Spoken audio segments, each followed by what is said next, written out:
late this evening, but we are finally ready to get started.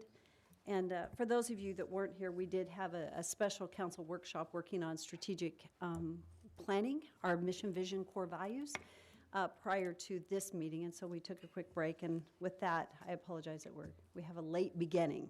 So welcome to everyone that's here. Thank you for coming. And for those that are watching online, we always appreciate the presence of our citizens and the interest that you have in our community and being a part of this process.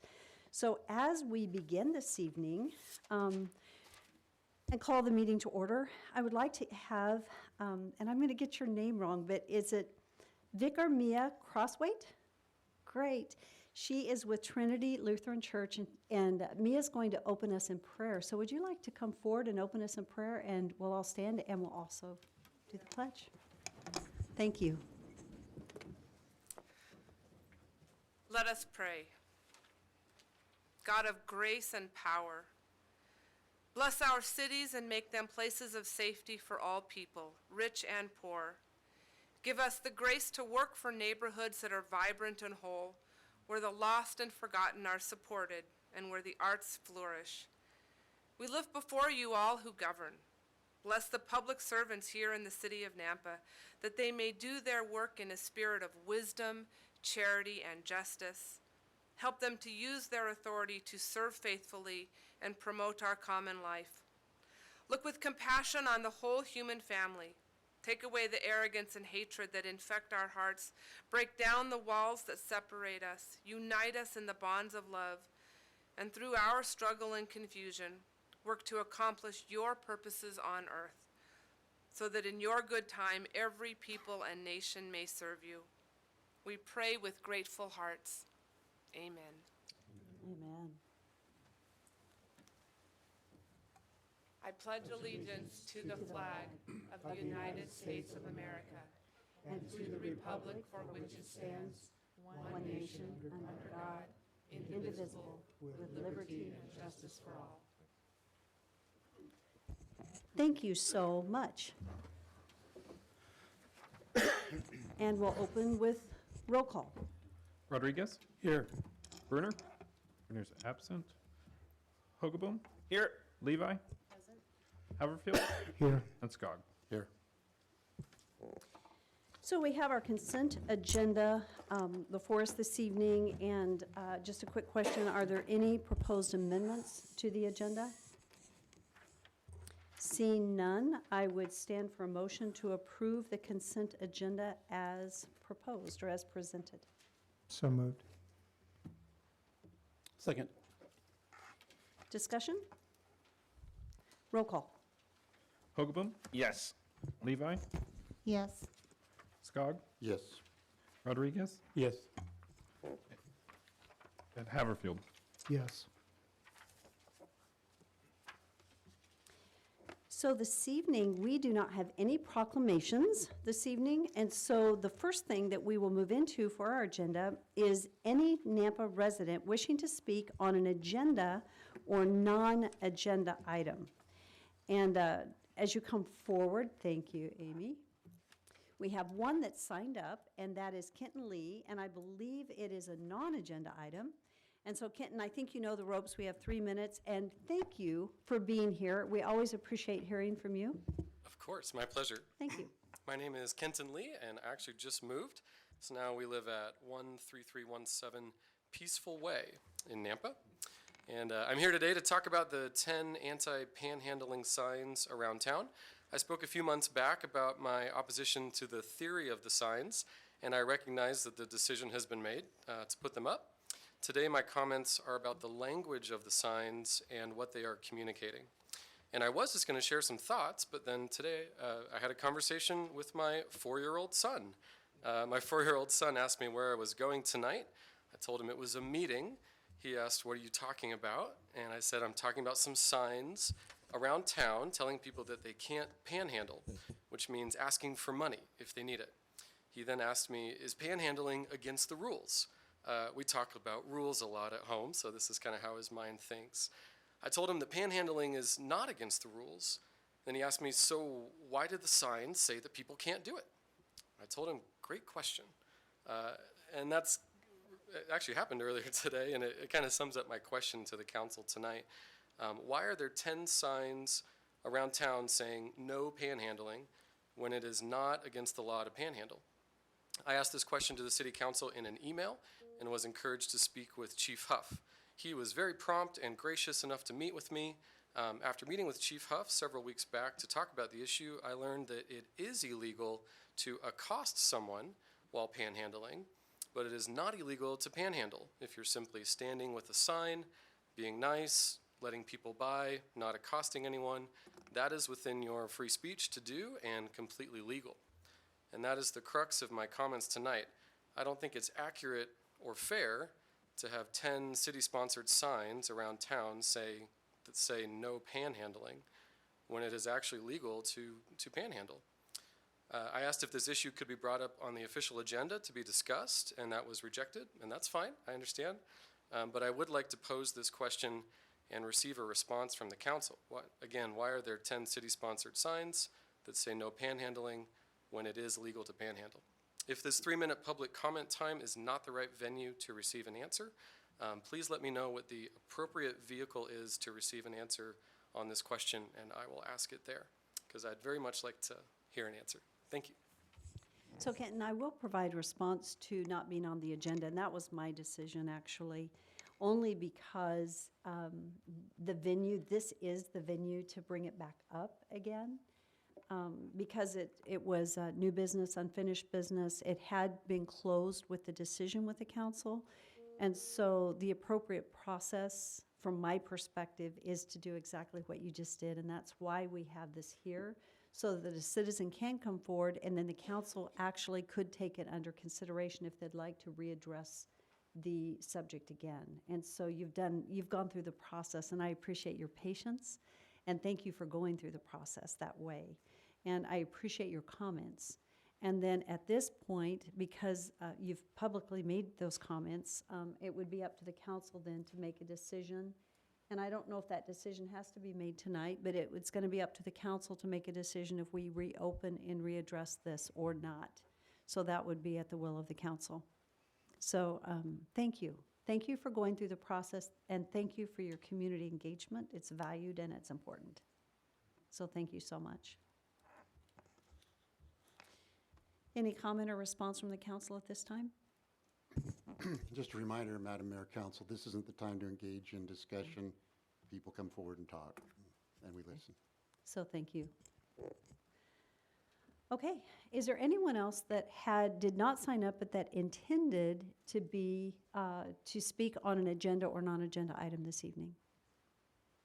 Seeing none, we'll go on to the next item on the agenda, and this is mayor and council comments.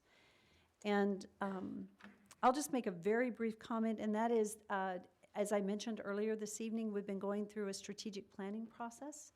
The city council, we've had 2 workshops. We had one that preceded this meeting. We're also in the midst of a comprehensive plan update. And so we've gone through the process of reviewing our current vision and mission statement. We've been talking this evening about core values and our focus areas as a city. And those are going to be incorporated into our comprehensive master plan. We're looking at, as we look at our comp plan, it's important that we operationalize it, that we actually get it done, and that we have benchmarks and ways to measure our progress towards those. And so that's the process that we're going through.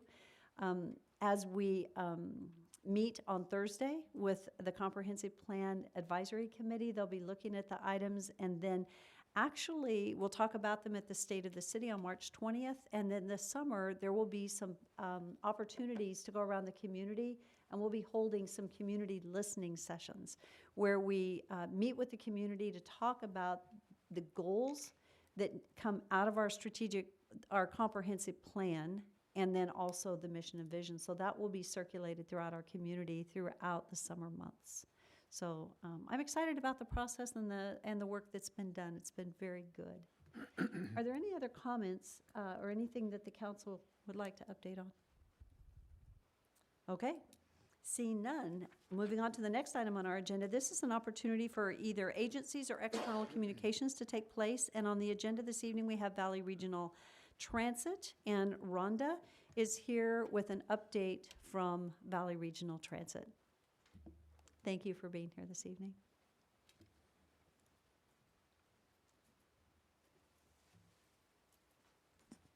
Thank you. My name is Rhonda Jalbert, and I'm the Development Director for Valley Regional Transit. My address is 700 Northeast 2nd Street, Meridian. So what I'm going to do is, actually, we've been working quite a bit on our performance measures, and so Brian Parker, who is a planner with us, has been pulling those all together and is going to give you a presentation on that.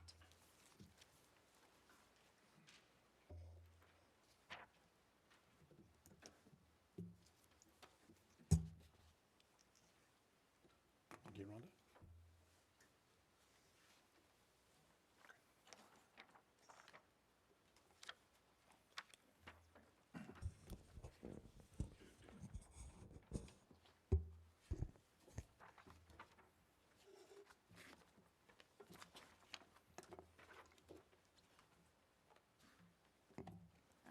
Sorry.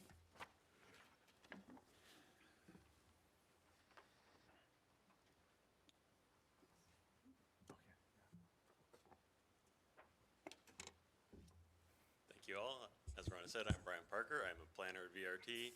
I'm the one that is tasked with putting together performance measures, and so I'm here to talk to you guys about that tonight. So just real quick, refresher on what services we provide in Nampa. We have 3 local routes, 51, 52, and 55. 51 is East Nampa, 52 is Caldwell Boulevard, 55 is the CWI shuttle. Inter-county routes, we have the 40 through 45, which is Nampa Meridian Express, Happy Day to Boise State, which is now eliminated. 42 goes to Town Square Mall, which is retained. And then we also have Access Paratransit Services, which provide door-to-door transportation along 3/4 mile buffers of our fixed routes. So we did some service changes recently. As I said, the 41 was eliminated, and that service volume was combined in with the 42. So the 40 was essentially the same route. We now use Franklin Road rather than getting on the freeway between the Garrity exit and 10 Mile exit, because it is highly unpredictable whether that's going to be fast or slow on any given day. And then we also do a one-way loop around downtown Boise to keep it moving a little faster. 42, we have made significant changes to this route. It now serves St. Luke's, Nampa, all the businesses along, and factories and things along Franklin Road and Cherry Road. Still serves CWI. Could I ask a question as Yeah. you do that? If we could go back. So Franklin Road. Yeah. We have a couple Franklin Roads in Nampa. The east-west The is east-west, Franklin Road. The north-south is Franklin Boulevard, correct? correct? Yes. So east-west, then that would be from Idaho Center Boulevard? So you're coming down on that particular one?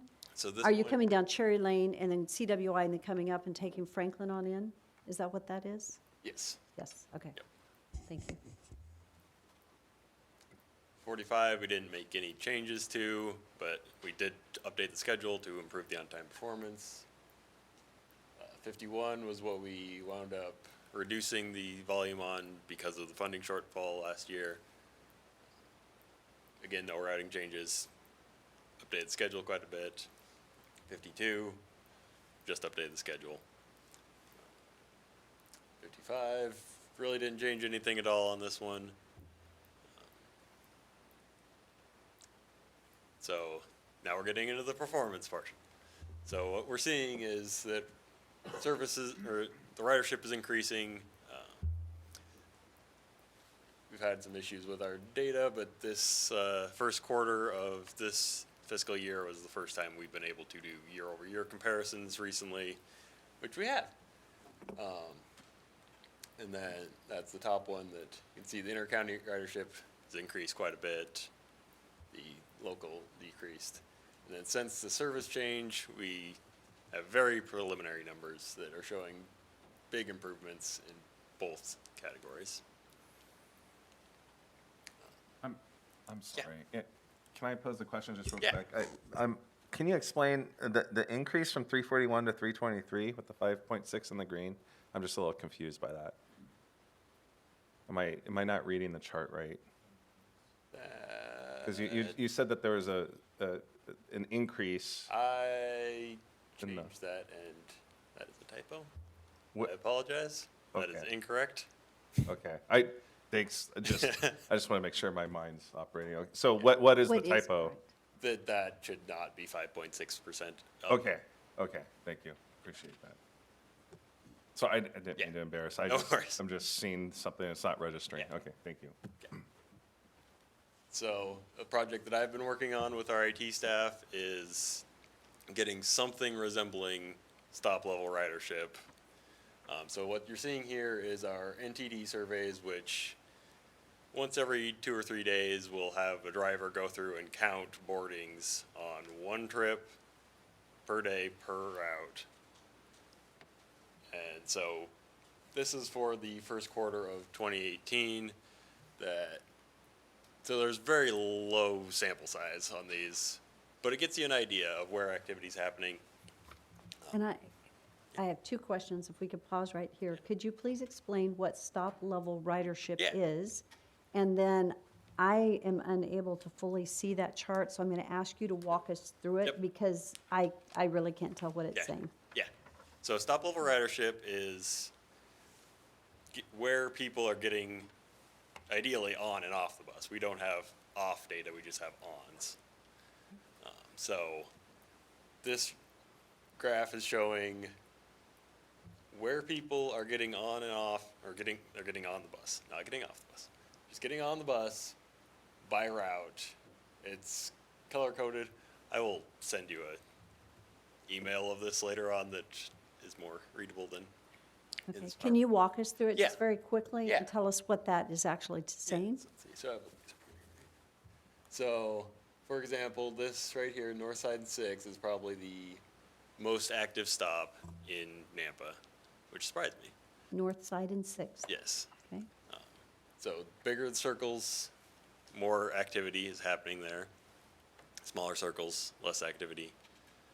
They're pie charts, so with routes for the pies.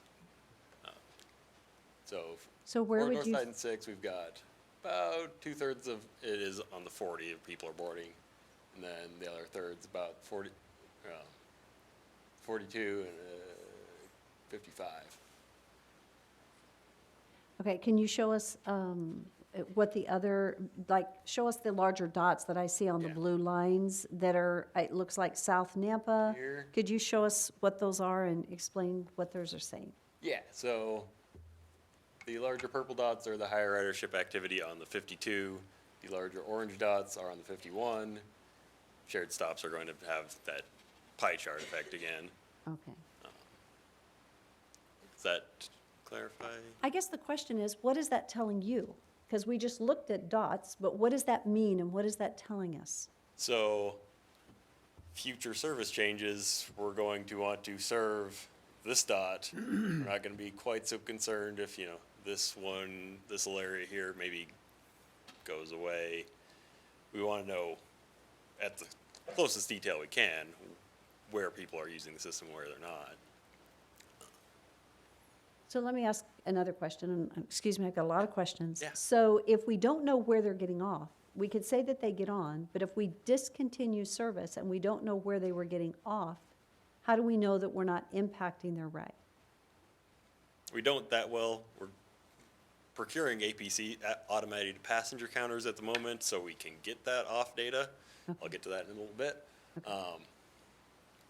But trips are generally a two-way deal. You have to get from your house to your destination to your house. So theoretically, the boardings would get you across the street, your lightings. Makes sense, Yeah. thank you. Any other? Okay. So this is a little bit illustrative of that phenomenon, that you have a lot of smaller circles over here, and then you have a bunch of them back here, which would tell me that the majority of the riders are coming west to east in the morning, and then boarding in one central location downtown Boise to go back.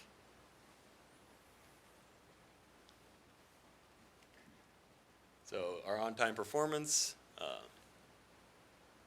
since the service change, this is the improvement that we have made, or decline as the case may be. On a whole, we're up 4%. It's still not great. It's about 52% now.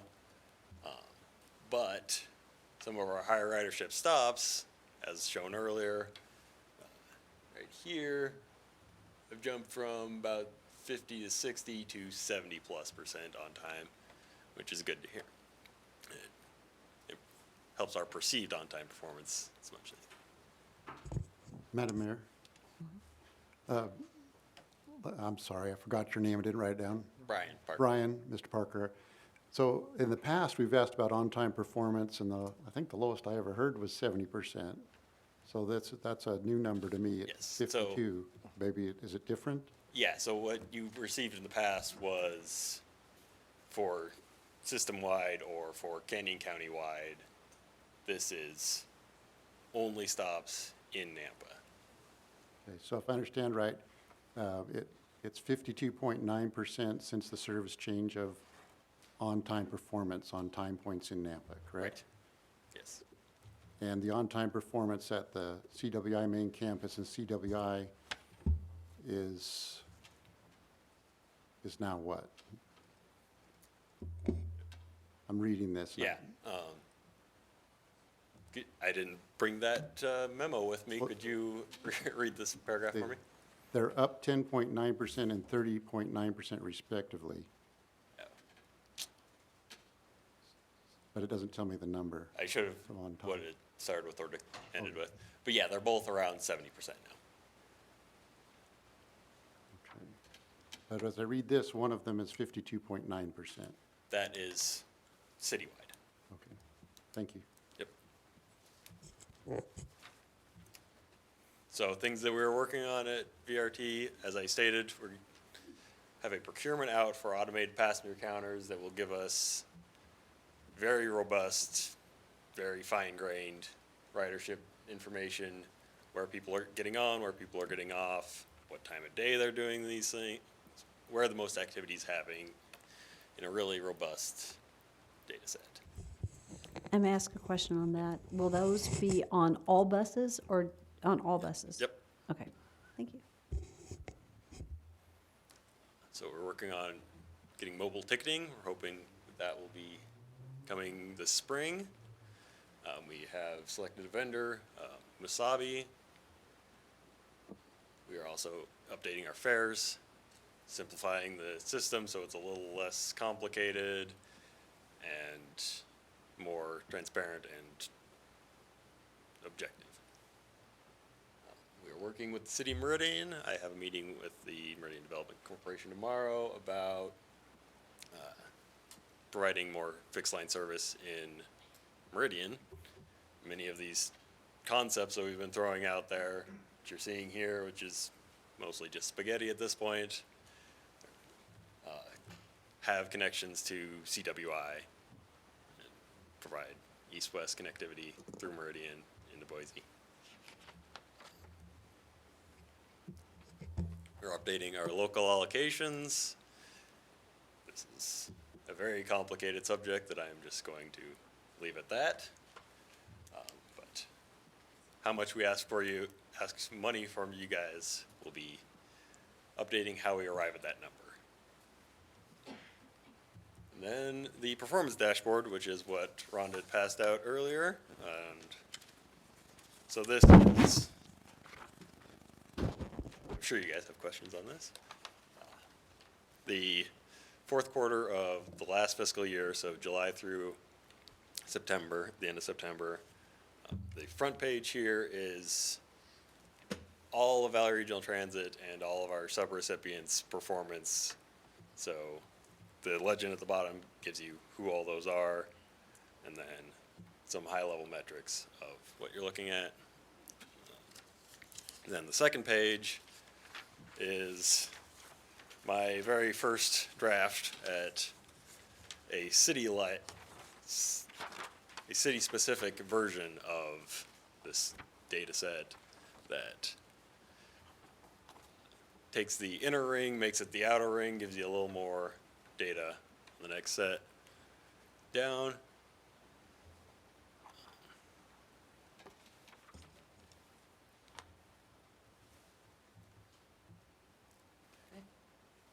That's all I got. I'll stand for any questions. Mayor Kling. Brian, maybe this isn't a question that you can answer, but I came alongside a vehicle that I didn't recognize as a VRT regular bus. It was yellow. Do you guys have different colored vehicles? Because it was marked as public transportation, but it wasn't, I didn't see any markings on it as far as Valley Regional Transit. Are yours pretty well Yeah, ours clearly are pretty well defined marked. There are a few other public transportation providers in Nampa? in the region that don't necessarily do fixed route service, but they do. Okay, so there is competition in the market for transporting people, it sounds like.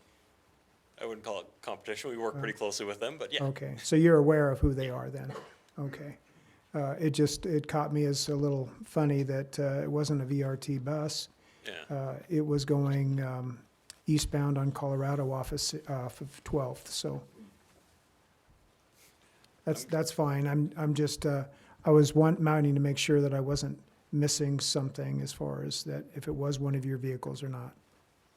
Operations Director Leslie Pedrosa has some answers for you. Okay, thank you. Treasure Valley Transit, they have a yellow vehicle. They have yellow vehicles.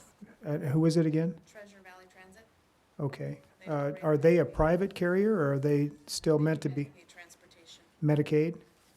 Oh, okay. So maybe they were going to the new assisted living center then on Colorado. Could have been. Okay, thank you. Are there any other questions, comments? Thank you very much. We appreciate it. Thank you. Thank you, Rhonda.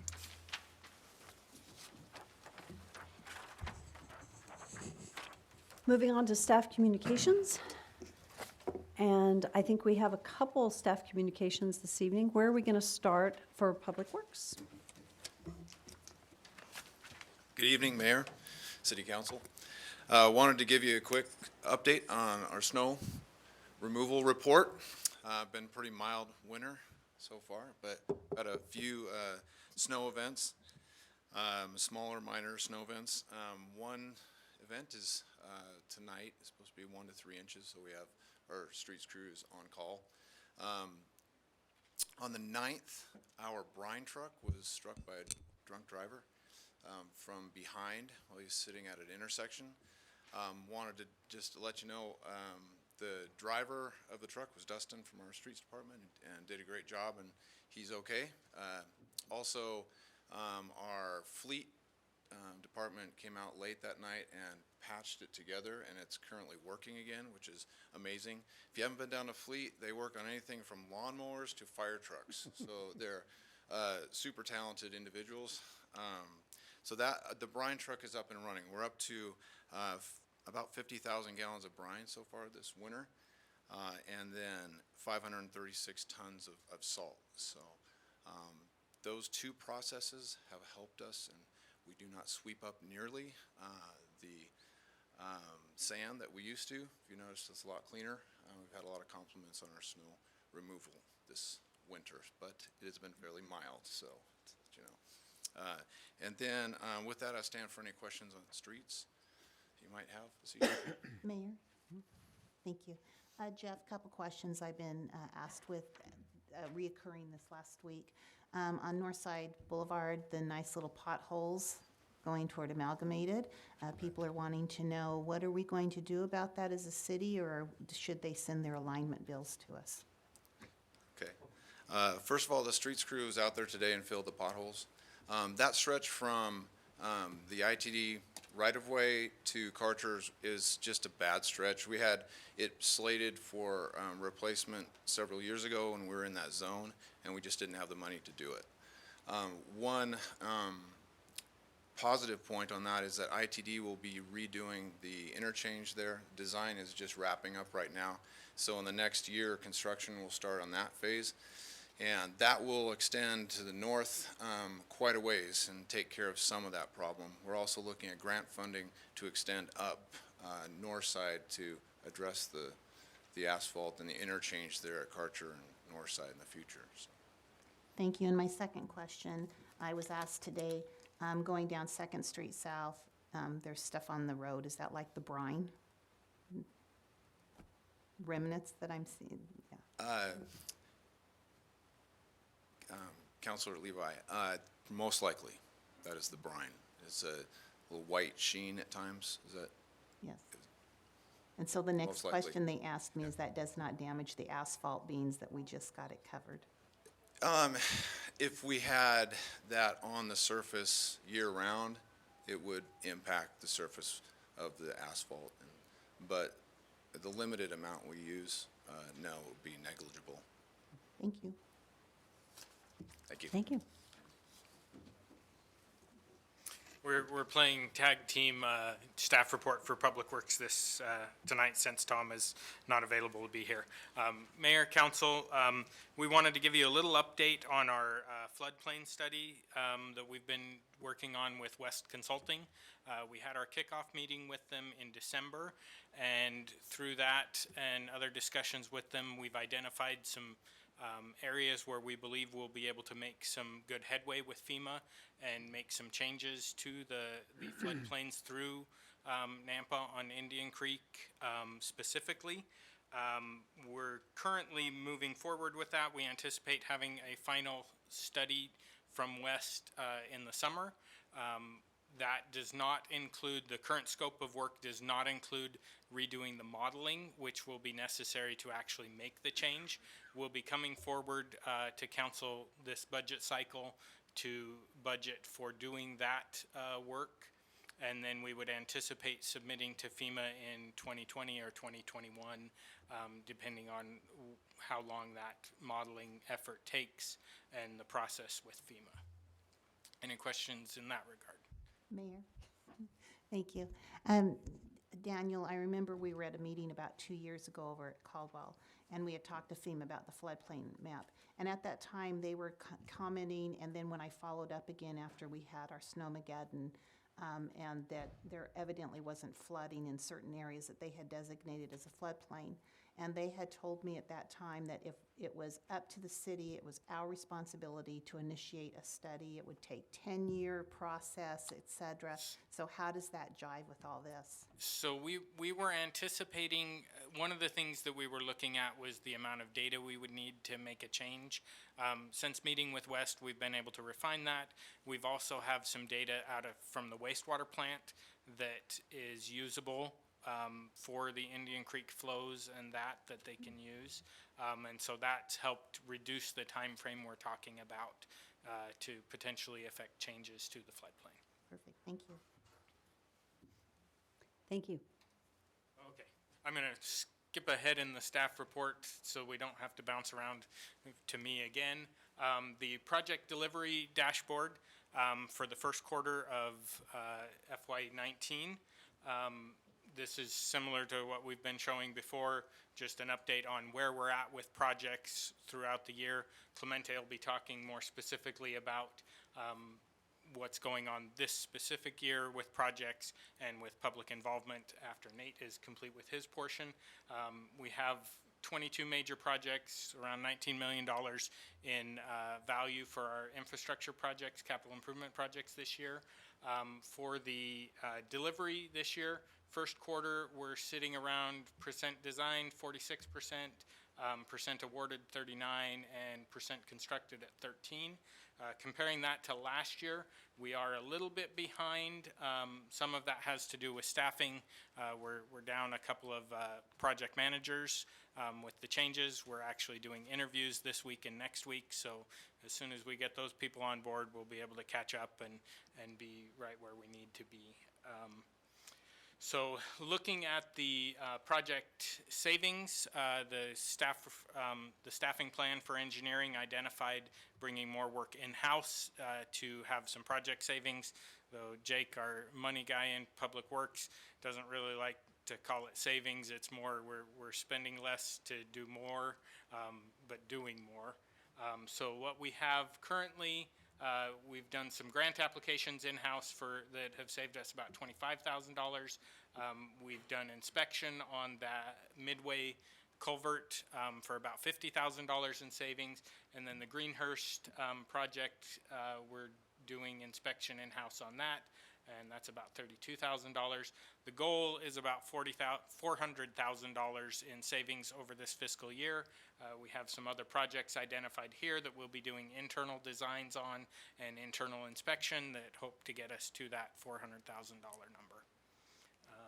This is the team that's working on that, and would stand for any questions on that. Thank you for the update. That was excellent. Mayor, council, good evening. I agree. That's a hard act to follow, Mr. Badger.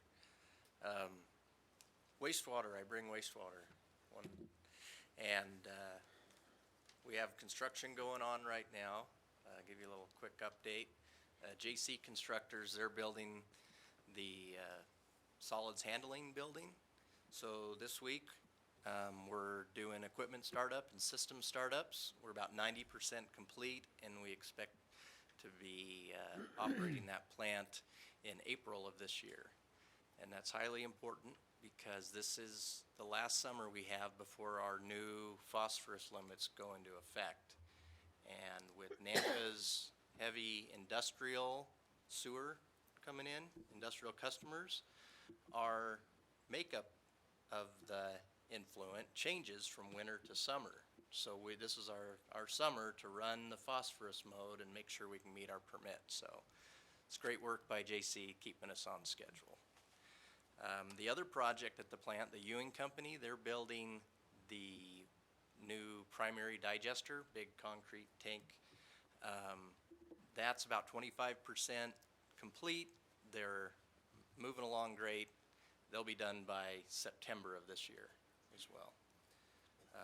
Phase 2, where we get into the big spend out at the treatment plant.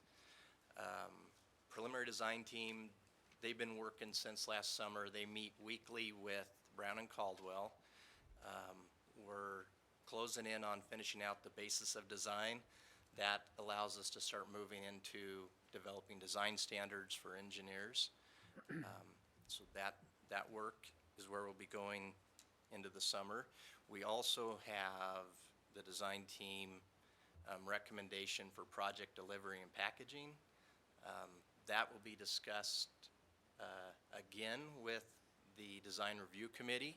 We're meeting with the design review committee for the 6th time this Thursday, 7 a.m. at the library.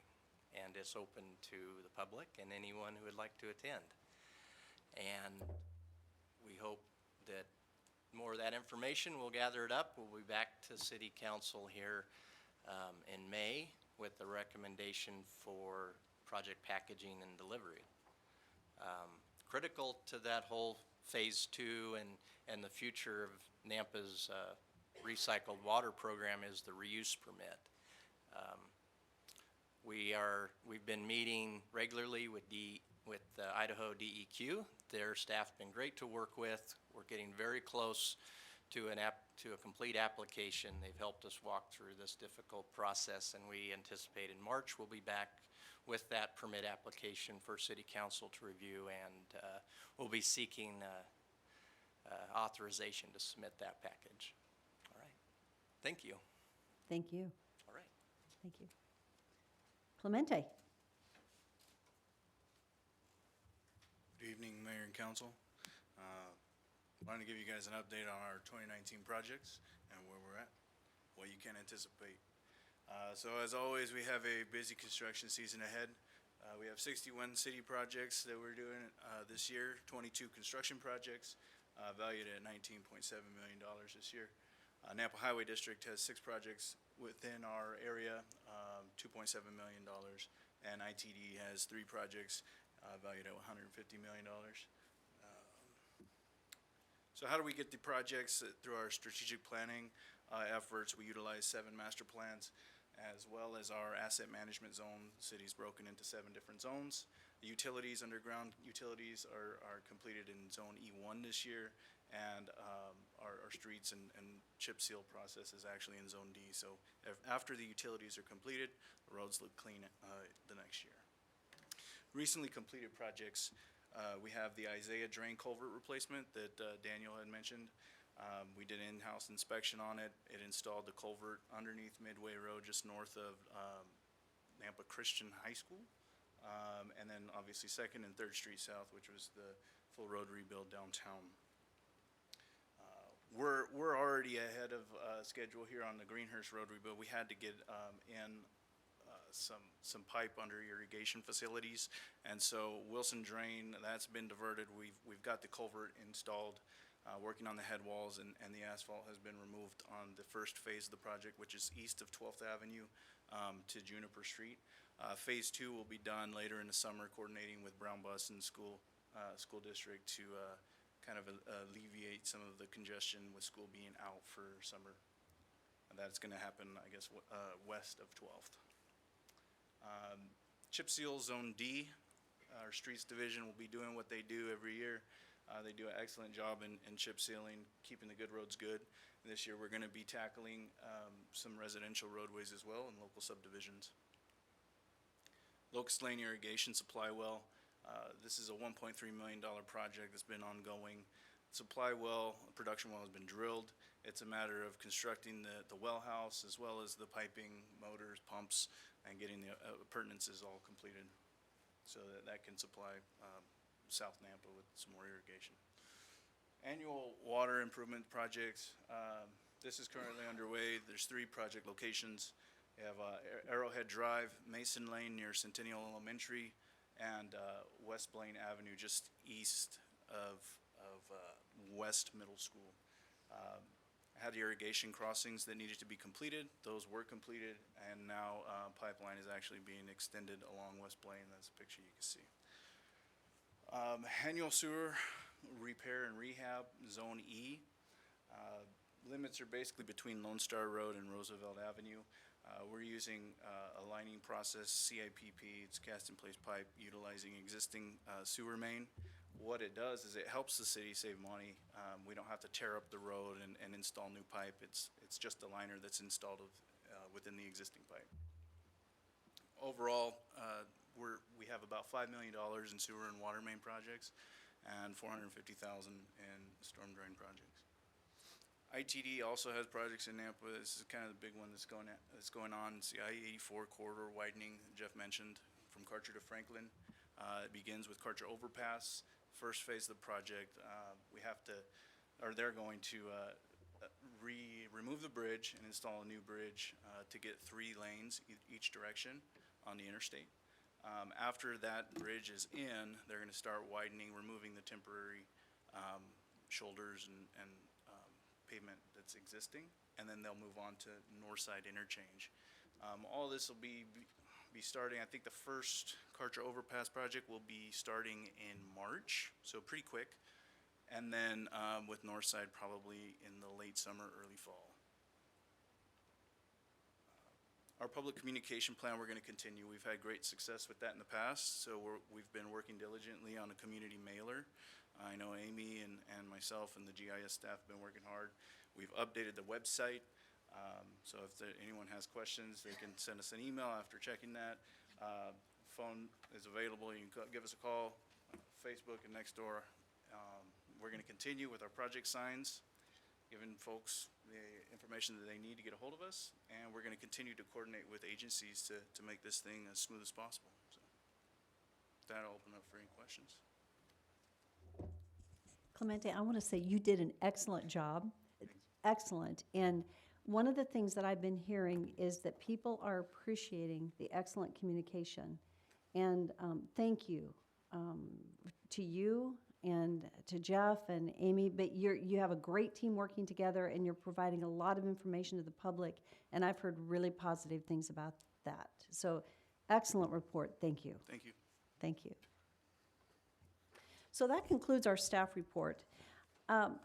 Mark, I want to ask a question real quickly.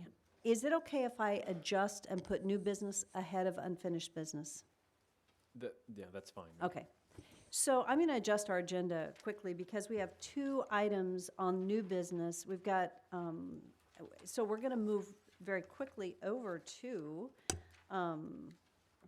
new business on the agenda, and we're going to start with item 6.1, and then I want to get through 6.2 and 6.3 before we move into our public hearing time at 7. And so we're going to start with action item number 1, and this is Paula Keller. Go ahead and come up.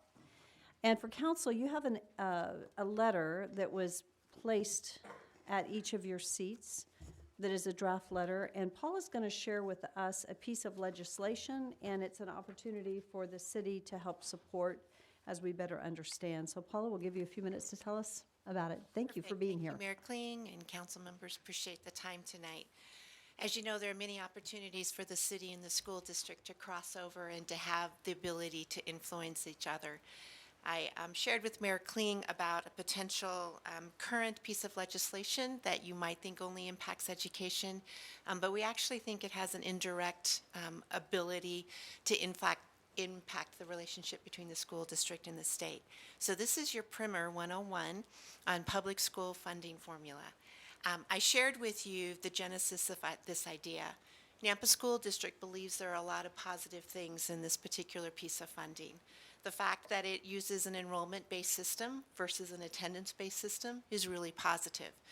As you know, we might get paid for 95 students when we actually have 100, only 95 of which who show up every once in a while.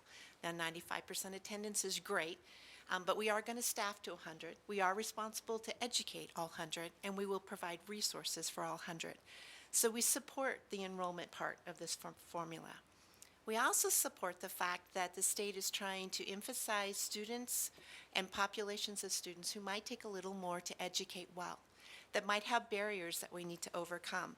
I have listed for you some of those items and those places that this funding formula would emphasize and the Nampa School District thinks would be positive. Special education students, limited English students, students of poverty. This includes some additional monies for gifted and talented students. It includes additional monies for K through 3 students. As you know, we really work hard on literacy so that they're able to benefit from the rest of their education. And then additional money for students in grades 9 through 12 to make sure that they have multiple opportunities. There are some additional weights that are a little farther removed. May I tell you something real quickly? I did not give them the notes. I only gave them the letter. So I apologize. I didn't know. I thought those were your Perfect. speaking notes. So let me start there. If they're looking for it, they're not going to find it. Okay, So my great. apologies. All right. Whew, I just thought maybe you were there and I didn't want to read it again for you. So these components start with an enrollment base. 76% of the formula comes to us through enrollment. Then there are additional components for special student populations. 5% on special education, 0.6% for our limited English students, 3.4% for our students of poverty, reminding you that 2 out of 3 of our students in the Nampa School District qualify as students of poverty. Gifted and talented students, our early students K-3, and then our high school students. Then it moves into some other indicators, small district indicators. Nampa actually would support this as well because we have rural neighbors that find challenges in recruiting and retaining teachers. If a person has a choice to live in Firth or Nampa, they're likely to choose Nampa because of the opportunities that they have in Nampa. So we would support the small school indicator. In addition, there are indicators for large district, no comment, Nampa doesn't qualify, and district wealth adjustment. This is the area that we want you to be informed about and to make a consideration tonight. Quickly is calculated by taking the wealth of a school district And in some cases, we exclude urban renewal. In this particular case, we would include it. So we calculate the district market value. We divide it by the number of students we enroll. They come up with a district wealth per student number. They do this for all districts, 115 of them in Idaho, and then they compare us. If we come out above the average, there is no money. If you come out below the average, then there is additional money. And it is a cliff. It's an all or nothing proposition. You get money or you don't get money. Nampa actually benefits for this in the first year. But as you are aware, we've experienced significant growth over the last 2 years, over 13.5% over the last 2 years. It will not be long before Nampa will lose the money associated with that. So for example, we might earn $5 million this year, but in 1 year, that would be a deficit in the next year. What will the school district do if it doesn't have $5 million of its funding? We're likely to seek help from our community. We also think this puts us at odds with where we think our community is going. We want to encourage economic development. We want to encourage growth in our community. But this funding formula, as it is written, as Nampa becomes more wealthy, as Nampa sees more businesses come to us, as we build new construction, your school district actually gets smaller amounts of money. So, wanted to bring this to your attention because we have no intention of being counter with the city. We don't want to put ourselves in a place where we would be fighting competition over growth because it means less money for our students. And we certainly don't want to go to our taxpayers and ask them for money that we would lose in a state funding formula. So we have offered a sample letter based on those types of opportunities. This impacts Valley View, which is your other district in the community, in a very similar way.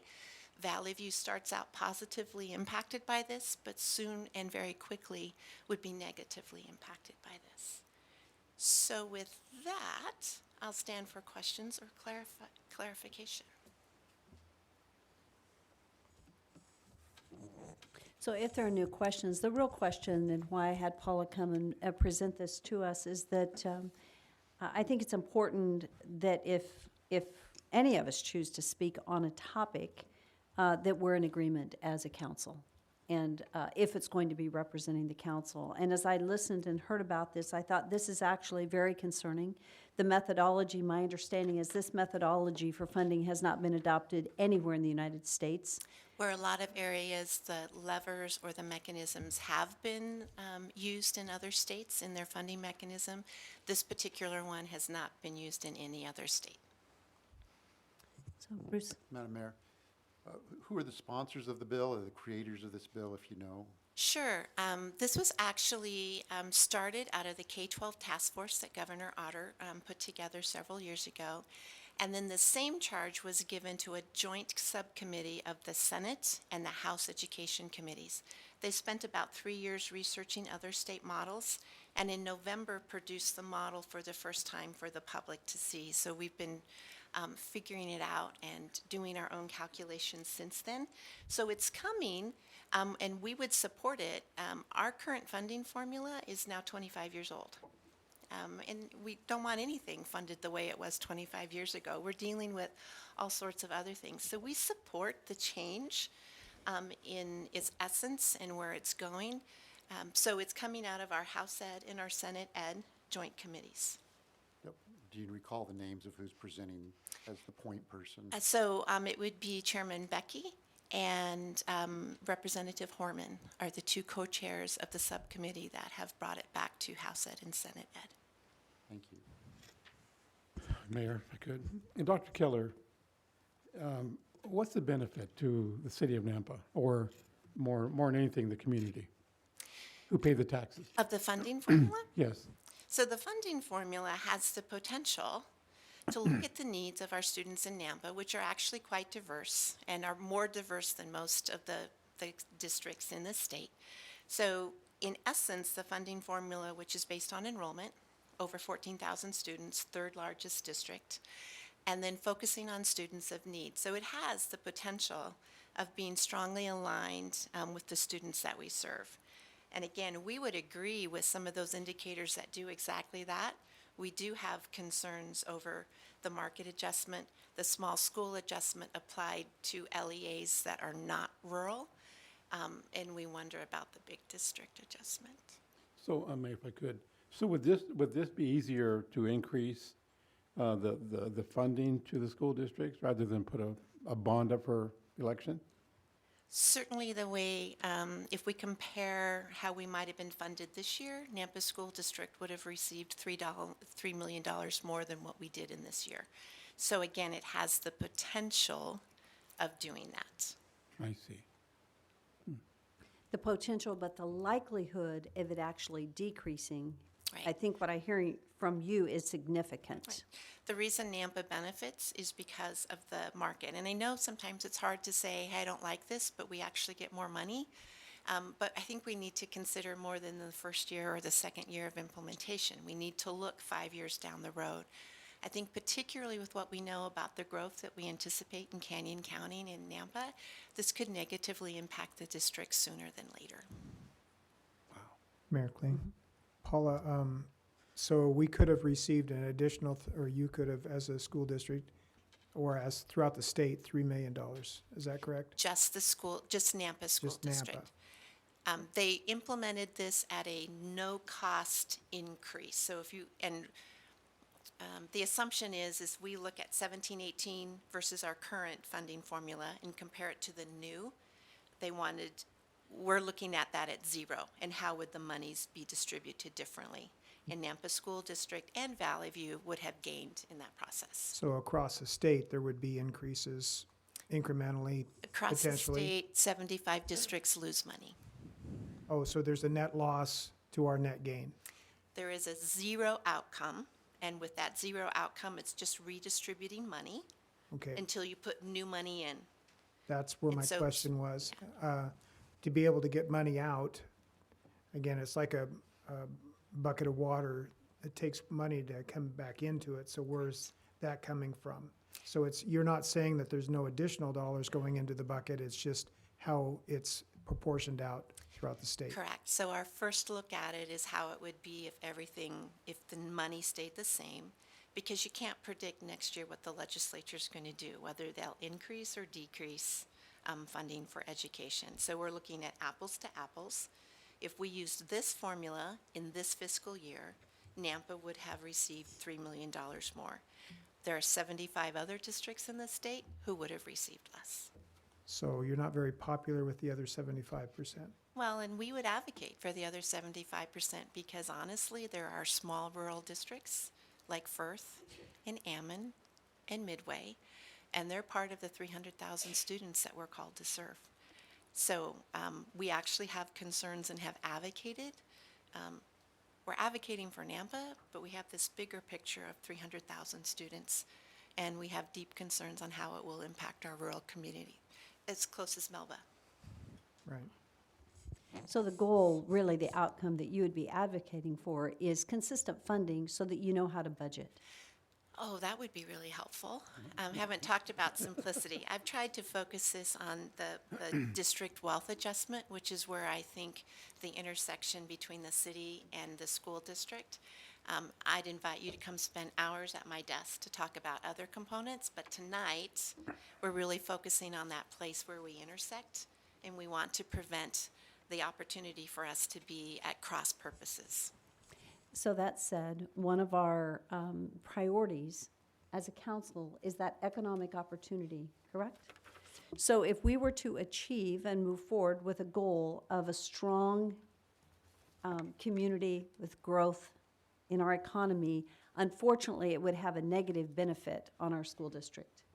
And it's very difficult to have a thriving community where your students we don't have the funding for the students and their education. Therefore, we end up voting and going after additional dollars via levies for salaries and ways to help support education because it's not coming from the state. And that's not a place where we would choose to be.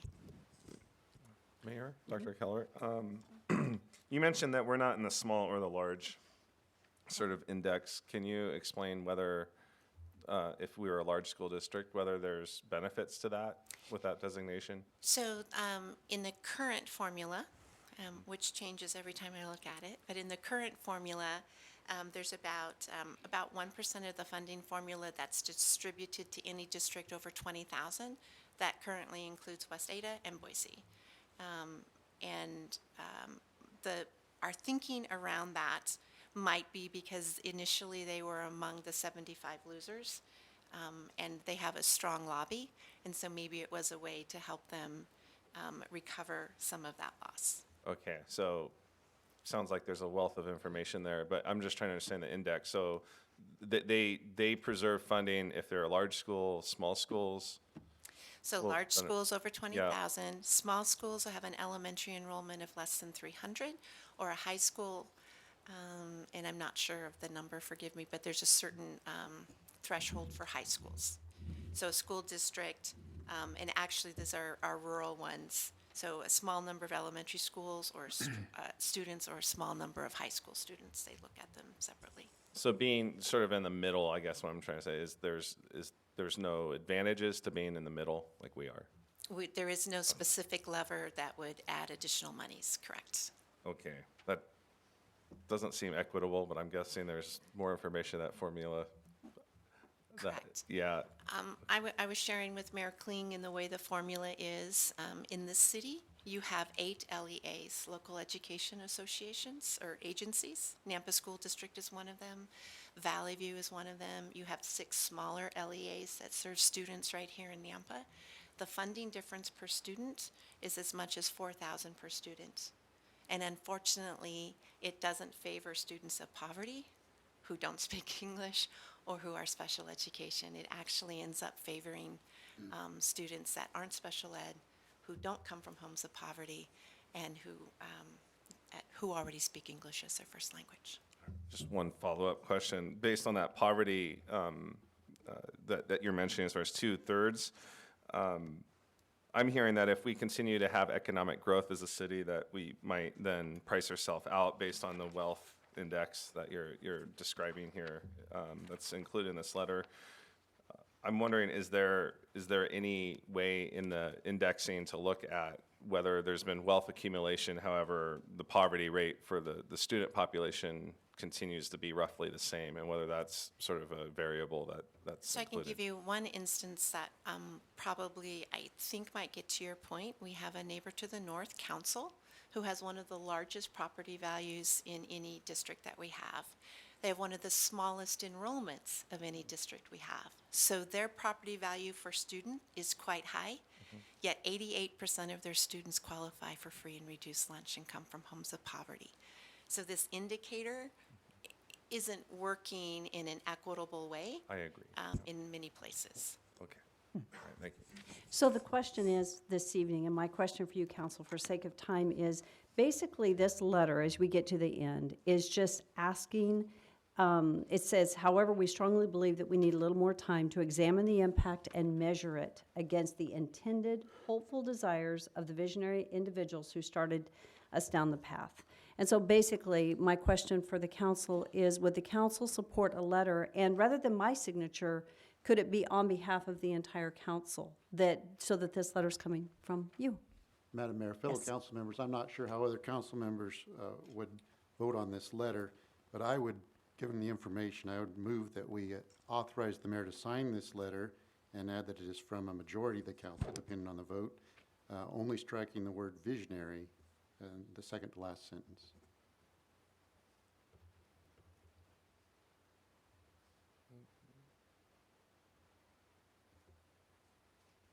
See, who are the visionary individuals? Can you answer that, Doctor? The reference, and we have tried to be very careful at honoring the 3 years of work that this interim committee has done. Again, I started with the things that we think are really positive about it. We think we have a good foundation. So the language is just trying to reference that we really do need a new funding formula, and we've got pieces in place, but we're probably just not quite there, and we need a little more time to make sure of the unintended consequences. Was there a second? So I will just- we need- second the motion. Okay. Yep. Okay, so it's been moved and seconded. Is there discussion? So the motion, again, is to strike the word visionary? Okay, All it says at the end is that it's in the hopeful desires of the individuals who started us down this path, which is great. and then the very first sentence, it states the Nampa City Council would like to take a moment, but you're signing on behalf of us, so shouldn't that be more inclusive of you as well? Yes, and we'll work on how to sign that, and I'm happy to follow up just to make sure we get it correct. But it would be on behalf of the Nampa City Council and Mayor, yeah. If I understand the motion right, it was somewhat contingent on what the vote was, right? And what the language would be included. Mhm. Any additional discussion? Roll call. Rodriguez? Yes. Levi? Yes. Haverfield? Yes. Hogaboom? Yes. And Skog? Yes. Okay. Paula, thank you. Thank you. Council, thank you. Okay, we are running really late to start our public hearing. However, we have a number of individuals here from our fire districts. And the next item, so we're going to go to item 6.2 on the agenda. And this is a resolution for disposition of the 1999 Pierce fire truck. And this would be donating that fire truck to the Marsing Rural Fire District. And Chief Roberts is here to speak if needed, or So if moved. Second. it's been moved and seconded. Is there any discussion? I guess not. I believe it was Hogaboam, you seconded. No, Victor. It was beat me. Victor's Yeah, second. Victor seconded. And then we'll let someone come forward after we vote. So with that, roll call. Hogaboom? Yes. Levi? Yes. Skog? Yes. Rodriguez? Yes. And Haverfield? Yes. Yes, if you would like to come forward, and if you have any gentlemen from Marsing here this Wait, evening. I'm sorry, Mayor, just sorry. point of clarity. Was the motion on 6.2 and 6.3 or just 6.2? Just 6-2. Okay, all right, thank you. This is only 6-2. I do have representatives. I have one of the commissioners, Jim Bowden, and their fire chief, Brian Showalter. I just asked them to attend, and if the motion was to approve that, I would like to have them express their thanks and tell you what it means to their communities. I think someone just got a new fire truck. Madam Mayor, Council, my name is Jim Bauer. I'm the chairman of the Commissioners for Marsing Rural Fire District. Our fire district covers 95 square miles, strictly volunteer, and we have about 3,000 residents in that area. It's in both Canyon and Owyhee County. So we encounter the same funding issues that I'm sure you all are familiar with. And I can't overstate the positive impact that a contribution like this makes to not only our department, but our community. So I simply want to say thank you, Mayor, Council, City of Nampa, and Nampa Fire, and Chief Roberts. Thank you very much. It's greatly appreciated.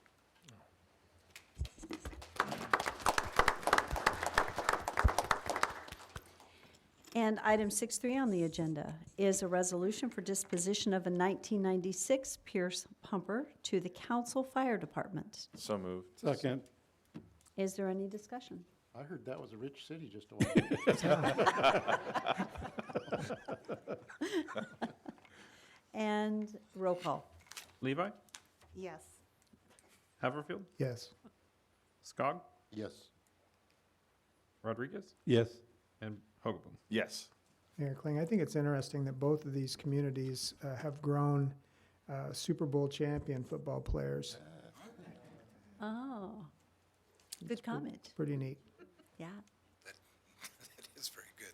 I didn't know that. Eight-man teams. Yep, no, Marsing's 11-man, but still, Denver Broncos had a player from Boise State as well. Great. And I have the chief from council here, Sean.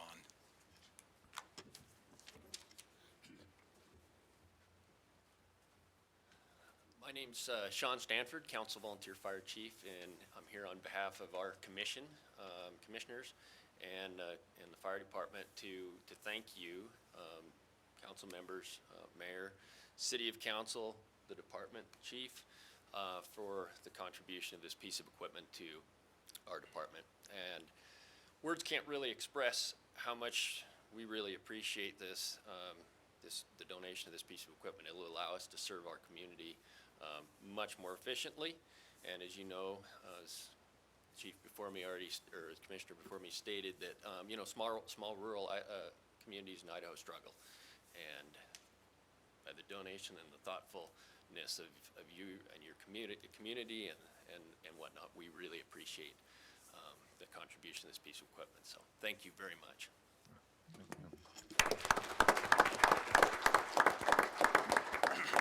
On behalf of the fire department, thank you so much. We not only want to protect our professional firefighters, we want to protect our volunteer firefighters as well. Sorry, my voice is going. But it's important that we pay it forward and take care of those who take care of those who are a little bit distant. And so I'm very proud of Nampa City Council for doing what's right. And I just appreciate it so much, and I think it means so much to these communities. Jim Burdick, who works with us, also works with council part-time, or not part-time, as a volunteer. And so we have several members in our department who actually work as volunteers for these rural fire departments and are invested. And so, and most of this, the equipment that we're providing has probably about 330,000 miles on them. We have ran them to the world and back. And so if this is an opportunity to pay it forward to them and they can get a little bit further use out of it, I'd rather see that on the street with firefighters on it than a dentist sign on it parked on the side of the road. So.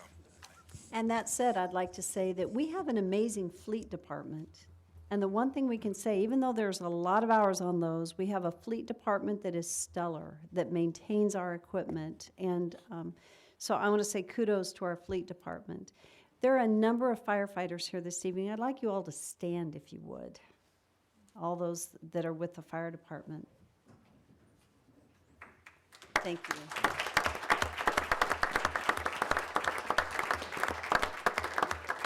And yes, you were to stand too. So I just want to say thank you to all of you who serve our local communities. We appreciate the work you do. Thank you so much. Chief Roberts, thank you for having the vision to pay it forward. And we trust that these pieces of equipment service your communities well. And to both of your communities, thank you for the service you provide to your citizens. We appreciate it. So thank you for coming this evening. Oh, thank you. Thank you. Safe drive home. No, you guys. Thank you. I think we're going to come back to item 6.4 unless, if this is a real quick one, to authorize the mayor to sign the fire district contract service agreement. Chief Roberts is tied up, so we'll have to come back to that one, so that means he has to hang around. It is almost 7:20. I do give my apologies. Because of our guests, I wanted to give them the opportunity to get out the door and get their drive home. So 7 o'clock is when we're to start our public hearings, and we do have, I believe, 4 public hearings this evening. We're going to begin with item number 8.1 on the agenda. And I'll just go ahead and read. This is an action item, and this is a variance to the Nampa zoning ordinance sign code section 102320B, allowing a maximum outdoor advertising sign height of 25 feet and a maximum display area of 200 square feet in a BC or community business zoning district. The applicants are requesting a sign height of 50 feet and a display area of 291 square feet to be located at 0 North Merchant Way. This is Canyon County parcel R22589103000, which is a .593 acre parcel located on the west side of North Merchant Way, south of Karcher Bypass, and north of Midland Boulevard and east of I-84. The applicants state that the property faces the freeway, but it is substantially below the grade of the adjacent property owned by the Idaho Department of Transportation. This is for David Kimmel of Yesco Signs. So is the applicant here this evening? Thank you. Go ahead and come forward, and state your name, who you're with, your address, and then go ahead and speak to us about this variance. Following you, we'll have a staff member then provide a report. And then following the public hearing, you'll get to come back with additional comments. So thank you. My name's David Kimball. I'm at 416 East 41st in Boise, Yesco Sign Company, and we're representing Bud Bowman, who is the owner of that parcel as well as the adjacent parcel that has a future Chevron and some other development that's just now starting. So I'd like to start with, if I can, I brought some photos that I can provide for everybody. So is it okay if I hand them out?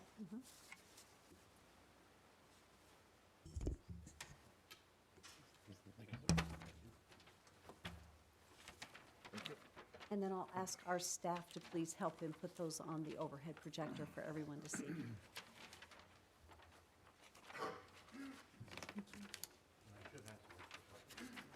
Thanks. Thank you, sir. Thank you.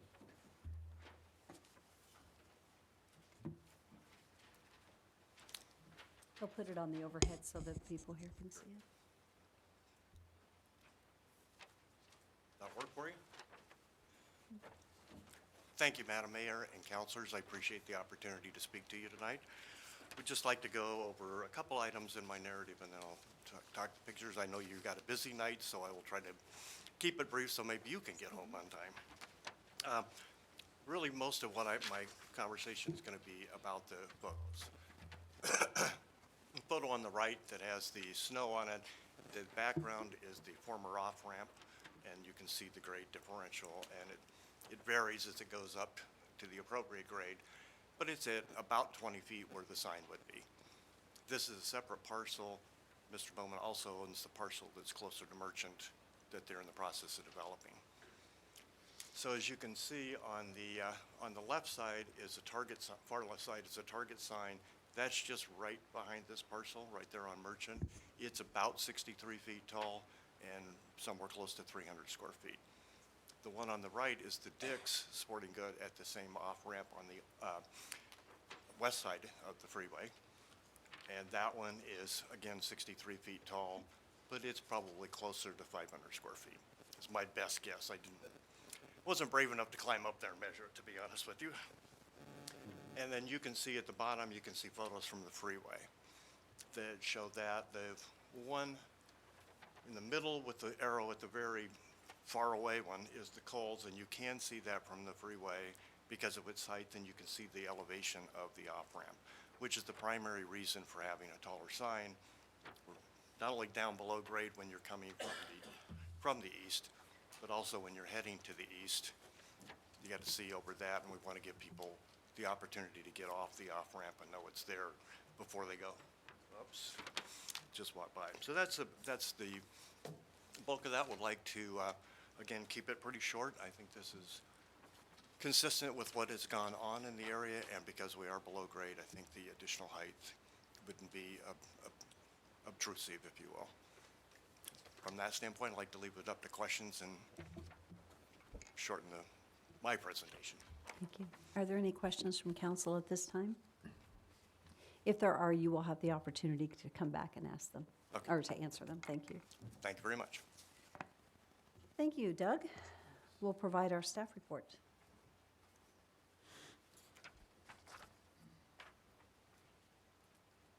Mayor Kling and City Council, Doug Critchfield, Senior Planner.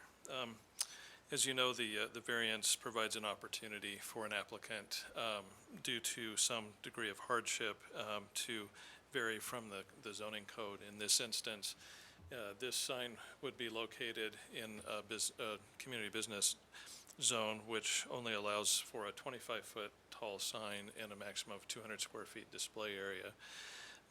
As we've gone through the analysis on this proposal, the ramp is approximately 20 feet high, or close to 20 feet high in this location. So this sign would extend 30 feet above the current ramp location.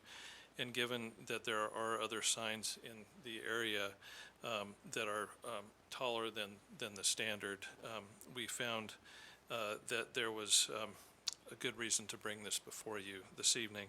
We did receive some comments, minimal comments from the various agencies that have reviewed this for us, mostly having to do with existing facilities and wanting to know the exact location of the sign so that it wouldn't interfere with the facilities that they have. We did not receive any opposition to this during the analysis and when this report was generated. And IDT, or IDOT indicated that the only concerns that they have is that it not be a flashy sign or something that would distract drivers. And this is not within the right-of-way, the IDOT right-of-way, so this would be on the applicant's property. So with all of those things considered and again, no expression of opposition, staff feels that the variation would be equitable with the other signs in that area and would also provide the applicant the opportunity to advertise their business in a similar fashion to the other businesses in the area. So if there are any other questions, I'd be glad to take those. Mayor Kling, just one. The only, Chevron is going to be the only signage on these standards. Is that correct? There won't be anything added? So this display, the Chevron is being the top sign. There is a secondary sign. We don't know. The applicant didn't provide information as to what would be on that. So is that a white block that's underneath it? Yes, it is. And that constitutes approximately 500 square feet? No, the total with the block and the sign is 291 square feet. 291? Yeah. Okay, and you feel that because of the subgrade conditions, the 20 feet is needed just to be able to get it up to a normal height? That's correct. Okay. Thank you. Are there any other questions? Thank you, Doug. Okay, thank you. So this is a public hearing, and we only have one person that has signed up, and that is David Kimmel, who's already spoken. We don't have anyone signed up in opposition. Is there anyone here this evening that had intended to testify on this particular subject? Okay, seeing none. Are there any further questions at this time for our applicant? If not, I would stand for a motion to close public hearing. So moved. I'll second. All in favor? Aye. Aye. Okay. Would stand for a motion? Madam Mayor, fellow council members, I move that the council approve this variance as presented with the conditions mentioned in the packet. Second. You're good. Any further discussion? Mayor Kling, the only thing I noted, but I think it was covered, was ITD did have some stipulations, and I would assume the comments that you're talking about included the ITD requirements as well. And I'll add that to the motion, that no flashy sign To meet ITD standards as by well. ITD standard. Okay. And Yeah, I second that. you second that, okay. Any further discussion? Seeing none, roll call? Rodriguez, Yes. Levi, Yes. Haverfield, Yes. Hogaboom, Yes. and Skog. Yes. There you go. Thank you. Item 8.2 is an action item, and this is a request for a vacation of, number one, 10 feet of the right-of-way on the east side of South Garland Street running north 198.4 feet from East Hawaii Avenue, property line of the 1310 South Garland Street, and two, a vacation of 10 feet of right-of-way on the north side of Hawaii Avenue for 142.42 feet from the existing right-of-way on the east side of South Garland Street. This is for property located within an RD zoning. The applicants are requesting the vacation of the right-of-way in order to reduce the encroachment into the right-of-way of the existing house and carport at 1324 South Garland Street for Ken Franklin, representing the Shervick Family Trust. Is the applicant here this evening? Thank you. Would you like to come forward? And thank you for stating your name and your address. Yes. My name is Ken Franklin. I'm a real estate agent with Swope Investment Properties. I live in Boise. Street address? Yeah. 10767 West Mossywood Drive in Boise. Thank you. I am not familiar with this process. I've never done this before, so I didn't realize I was going to have to come up here and say something. But to make a long story short, I represent Mr. Shervick. He's my client, and he approached me to sell his property on the corner of Garland and Hawaii Avenue. And I've been in title insurance for the last 48 to 50 years. I do my due diligence before I take a listing on a property. And so I went looking at this property, and I realized that the house actually encroaches into Hawaii Avenue, and part of the property encroaches onto Garland Avenue. And I knew that the purchaser would not be able to purchase title insurance, and the seller would not be able to deliver title in that respect. So in order to try to eliminate some of these problems, I went to the Napa Planning and Zoning and the City Engineering Department for some guidance and direction as to how I can get around some of these issues. And I realized that the house was built back in 1930. The original street widths that were produced in the subdivision plat in around 1900 or 1895, somewhere in there, provided for 80-foot right-of-ways for those two streets, which were significantly much larger than I think the council and the planning and zoning realized was necessary. So they requested, or they even stated that they would provide a guide, a background, or a backing for me if I wanted to request a reduction in the right-of-way line to 60 feet, which is still more than efficient that is out there. So I went through that process, and so I'm hoping now that we can get this passed. And council, planning and zoning said they would have no problem backing that. Thank you. And I want to say thank you for your due diligence. That is, that's the kind of service that we need in our community, that Right, you did that due diligence. Thank you so much for doing so. It was important to me to do that, making sure that the buyer and his subsequent buyer would be able to get title insurance. It's good for you. Mayor Kling, Yes. I have a question. Mr. Franklin? Quick question for you.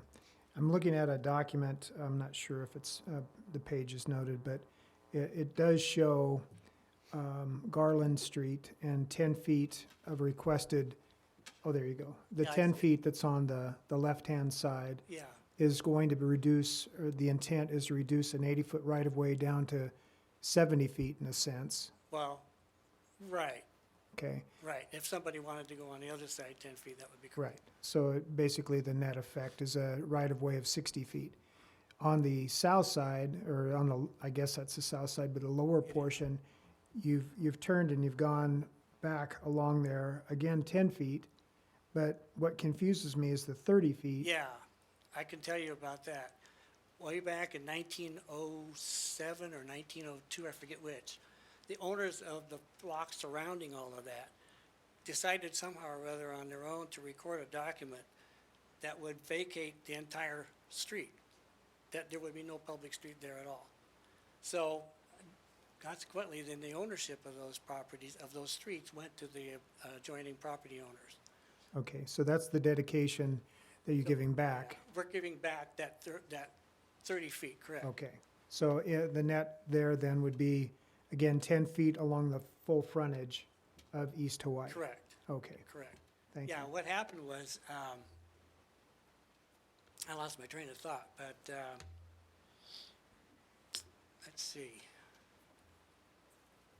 Well, that really, that takes care of it. You've answered my question. Yeah, yeah, the net change is really basically that the city gets 30 feet and the property owner gets 10. Well, the city gets to maintain 30 feet Right. that was the property owner's Right. responsibility. If they want to go back, yeah, exactly. All right, thank you. Are there any additional questions for Mr. Franklin? Thank you so much. Thank you, Doug, for providing the staff report. Thank you, Mayor and Council. So on this particular vacation of land, the city, and we brought this before the city engineering, and the city engineer determined that this would be an acceptable dedication. The city has no intention of expanding to an 80-foot roadway, or right-of-way with the roadway in there. The recommended conditions of approval require that the applicant dedicate the 30-foot easement as a result of this easement, the 30-foot right-of-way as a result of the city vacating the 10-foot sections. The applicant will also enter into an encroachment agreement with the city of Nampa to address the encroachment into the public right-of-way of the existing residents at 1324 South Garland, and that the applicant will also comply with any other agency requirements. So that's my report. Thank you, Doug. Are there any questions for Doug? Thank you. Okay, thank you. So this is a public hearing, and there is no one signed up to testify other than our applicant in favor of, and no one signed up against. Is there anyone here that had intended to sign up on this issue? Okay, seeing none. Are there any additional questions for the applicant before we close the public hearing? Nope. Seeing none, I would stand for a motion to close public hearing. So moved. Thank you. All in favor? Aye. Council discussion and/or a motion? Mayor Kling, Yes. fellow council members, I believe this is an acceptable request, and I'll make the motion to allow the vacation as written with the recommended conditions of approval as presented to us by staff. Second? Second. Sandy went ahead and seconded. So any further, sorry, she beat you. I didn't hear her. Any further discussion? Roll call. Rodriguez, Yes. Hogaboom, Yes. Skog, Yes. Levi, Yes. and Haverfield. Yes. And again, Mr. Franklin, thank you for your due diligence. I wish everyone would do that before they list a property. Thank you. That was excellent. Okay, item 8.3 on the agenda. This is an action item. This is for annexation and zoning to heavy industrial at 0 Cherry Lane. It's parcel number R308390111A0 for construction of a warehousing facility. This is tax number 03066. It's 29.39 acre portion of the south half of the southeast quarter of Section 4 T3N R2W BM for Richard Evans. And is the applicant here this evening? Thank you. Thank you for stating your name and your address.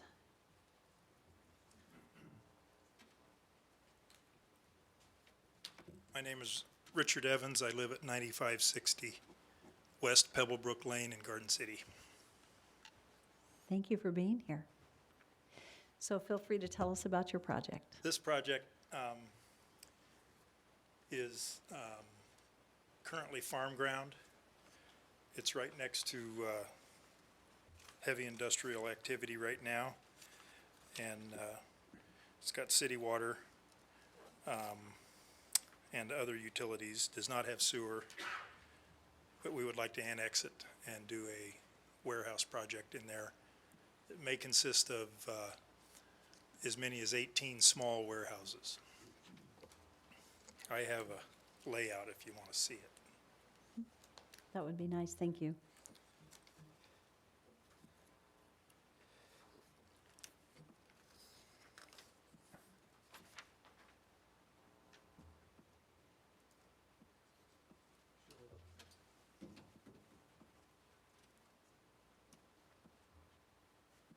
Can you enlarge Well, that? it doesn't show up so good, but Cherry Lane would be on the bottom. We'd have a main entrance that went in, and you would have lots on both sides of the road, and then at the end you would have lots. These warehouses that are drawn on there are approximately 10,000 feet each. Some will be that large, some will be smaller, some will be bigger, just as market demands.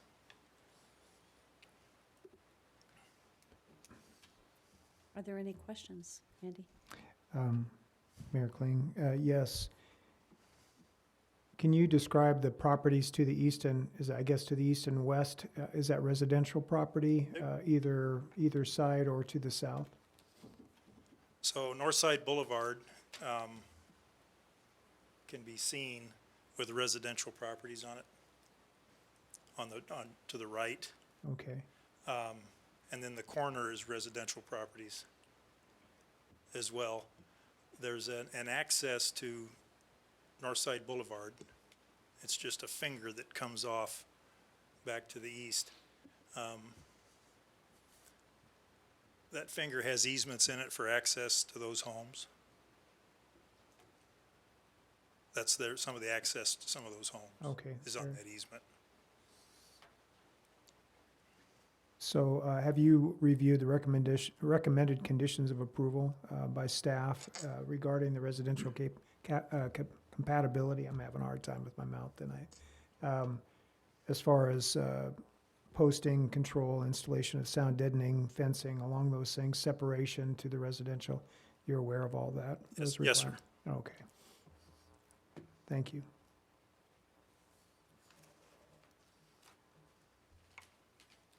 Does rail come into this property? Rail where's- is on the west side. Can you point to where exactly that is? That's the railway. That's the railway. Uh-huh. Okay. The line down the middle is a irrigation supply, supply ditch. Mayor Kling, follow up. Yes. Two questions. And the ditch then, would that be put underground in its current location or rerouted around the perimeter? It won't be used at all. So we will probably just route the water that normally went in there to there's a waste ditch on the west side and a waste ditch on the east side. So the flow, is it a seasonal flow? I mean, Yeah, seasonal. okay. So there's no water rights as far as the property owners to the north? Just, it won't affect anybody's water rights. They'll get the same water they always got. Okay, and the rail line, has there been any indication that there might be rail spurs put off of that? We haven't planned any. Okay, so there's been no contact with No the railroad? contact at all. Thank you. Do you currently own this property? I'm the applicant for Russ Honeymiller, who is the owner. Okay. So he's intending to self-develop this ground? Yes. Okay.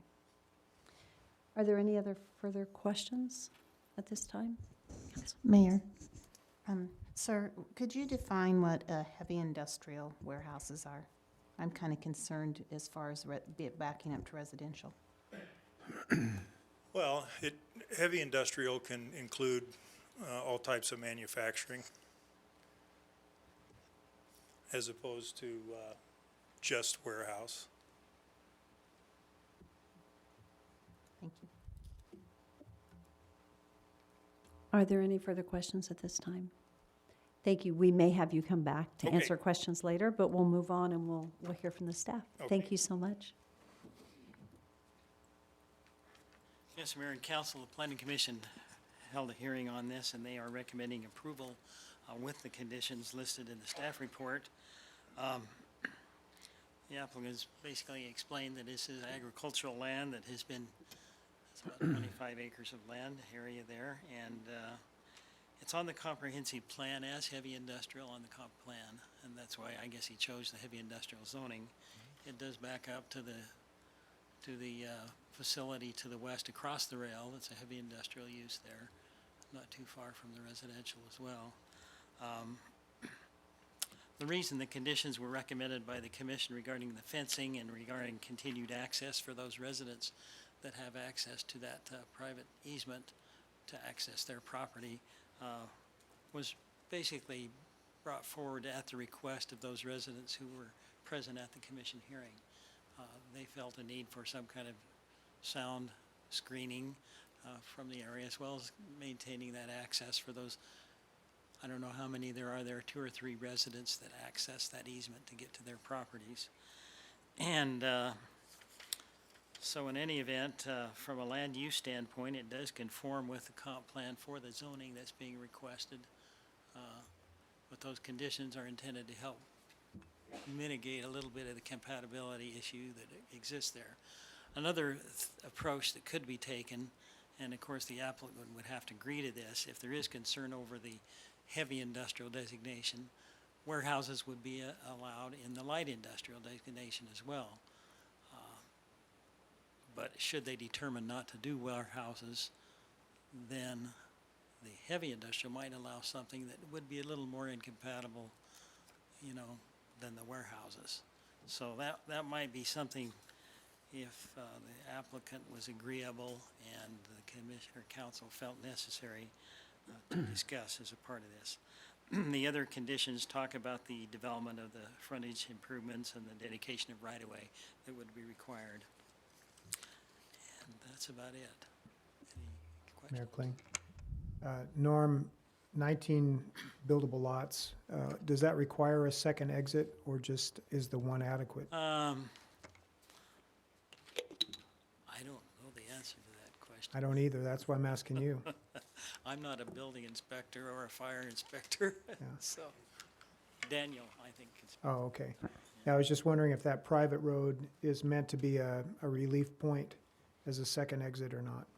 The discussion that's centered around that would be that would be an emergency only, and that would satisfy, the requirement that I know on the fire code more tend towards the residential side.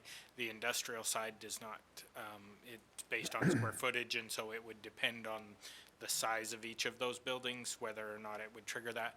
But with that easement out to north side, they would be able to utilize that as an emergency access only for emergency services, not general Okay. use. Well, that makes sense to me, but there was a comment made about the other residences, or the people wanted to have that as a relief point or an access point. Is that, did I misinterpret what was stated? If I remember the hearing correctly, it was that they did not want to have that as a Right. general use point, but strictly an emergency access. So there'd be a barrier of some type placed there? Typically, what the fire department likes to see is bollards with a chain that they can easily cut and go through if Okay, necessary. then that makes sense to me. Thanks. Are there, Mayor, Councilman Levi? thank you. I'm not sure if I need to ask Daniel or Norm. So I appreciated you addressing about the light industrial and heavy industrial. So if we were to go with the light industrial, limits it to a warehouse, or heavy industrial, which would be manufacturing, we're talking about a difference in maybe a noise level and that type of thing, correct? Between the two zonings? Well, warehousing would not affect the noise level either way. It's just that if it weren't developed for warehousing, other potential impacts could be had in the heavy industrial zone in terms of uses like a scrap yard or a salvage yard or some kind of noisier operation than warehousing that may be of greater concern.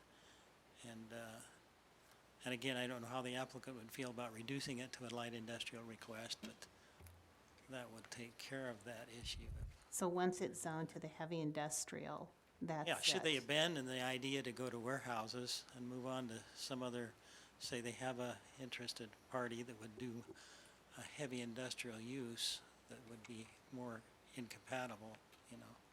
And as I was looking through this, the report from the planning and zoning, was there any opposition from the neighbors?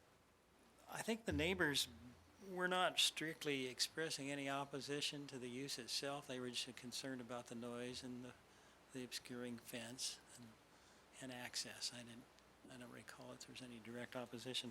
I think there But- was. But the there minutes was are one. there. Their That was- minutes yeah, are there, there yeah. was one. It was not intense, I'll put it that Yeah. way. Okay, thank you. I have another question regarding, just so clarity, for rail spurs to be utilized to meet the industrial needs of this property, does the zoning, heavy industrial versus light industrial, impact that at all, if that were to be a I don't possibility? believe so. I believe either zoning could access the spurs for their whatever purposes they need Okay, through the proper permitting. thank you. So this is a public hearing, and to begin the public hearing, Beth, I'm going to put you on the spot. I'm going to ask Beth Einig to come forward, and I want to ask Beth a question regarding our looking at economic development. And I am totally putting you on the spot, Beth, and I apologize for that, but I'm just curious if you're familiar with this particular project and how this is moving toward what really, as a city, our long-term plan is.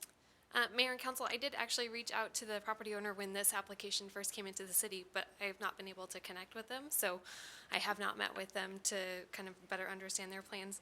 Just kind of this is the North Nampa Industrial Area that is included in the Nampa Development Corporation's plan for infrastructure and development, so it's just north of Amalgamated Sugar, which is certainly an industrial area for us.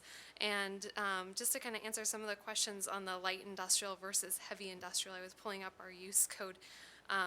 Light industrial does allow for, both of them actually allow for manufacturing, assembly, or packaging of products that were previously made. So you might bring something in on the railroad if that happened to be a user that they were looking at, and assemble it into a new product or packaging.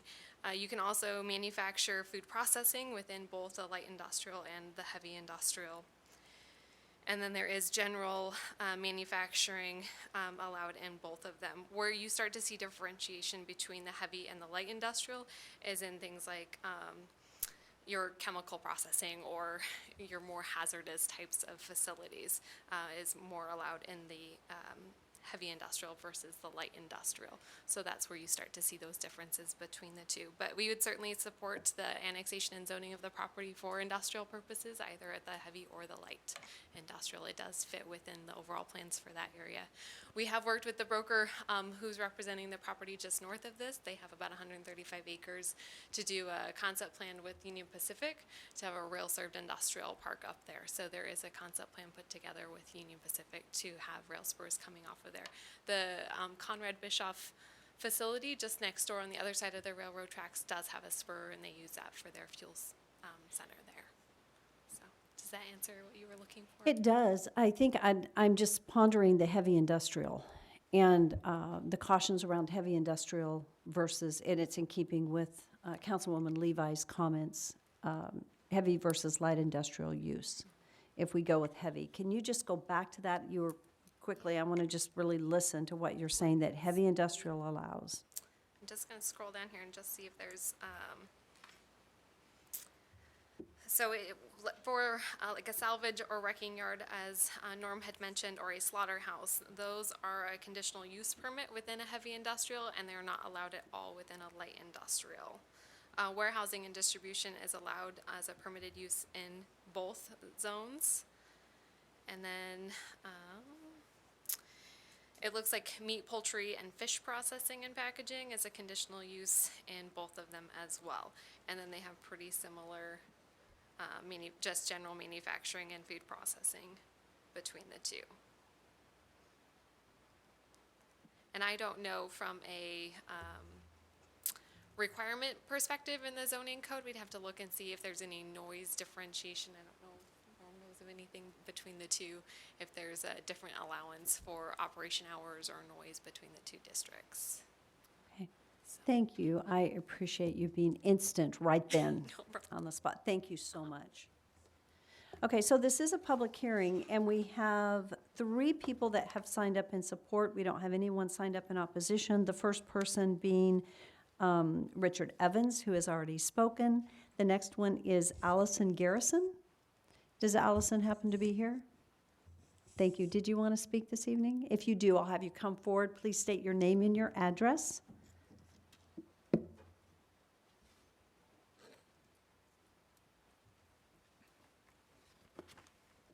good evening. I'm Allison Garrison. I live at 9090 Cherry Lane.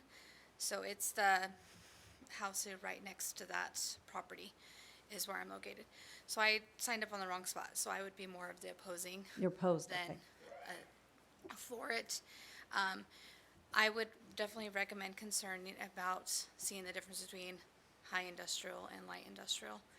So I, as a homeowner right there, I would probably want to go more towards the light industrial to protect my property and where I live, so, but that would be my only concern that I would have to say. Okay. Mayor Kling, Yes. may I ask why? I just think because of what we just heard about the difference. I don't know. I mean, talking with Richard Evans, is that he seems like he's that's what the plan is going to be.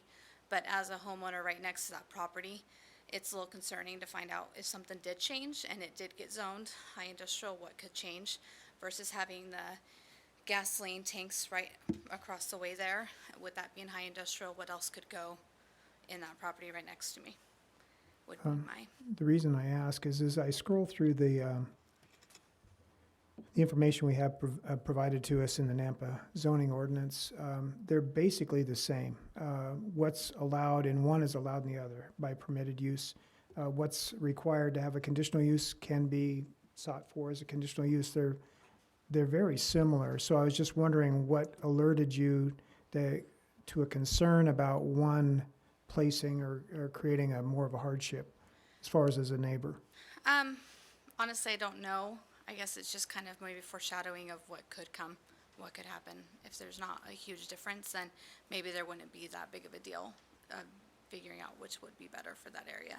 But I did like the fact that he was willing to put up some type of sound barrier wall to around our property, around those other properties there, just to kind of keep us separated. So, but as a homeowner, I'm a little bummed that I know I bought that house right where it's at, and that is an industrial area. We've only been there for about a year, so it was kind of a bummer to find out as soon as we bought the house and the land was for sale. But that's what chance you get when you buy in the country, so. Follow-up question. Railroad, it's not a very active line.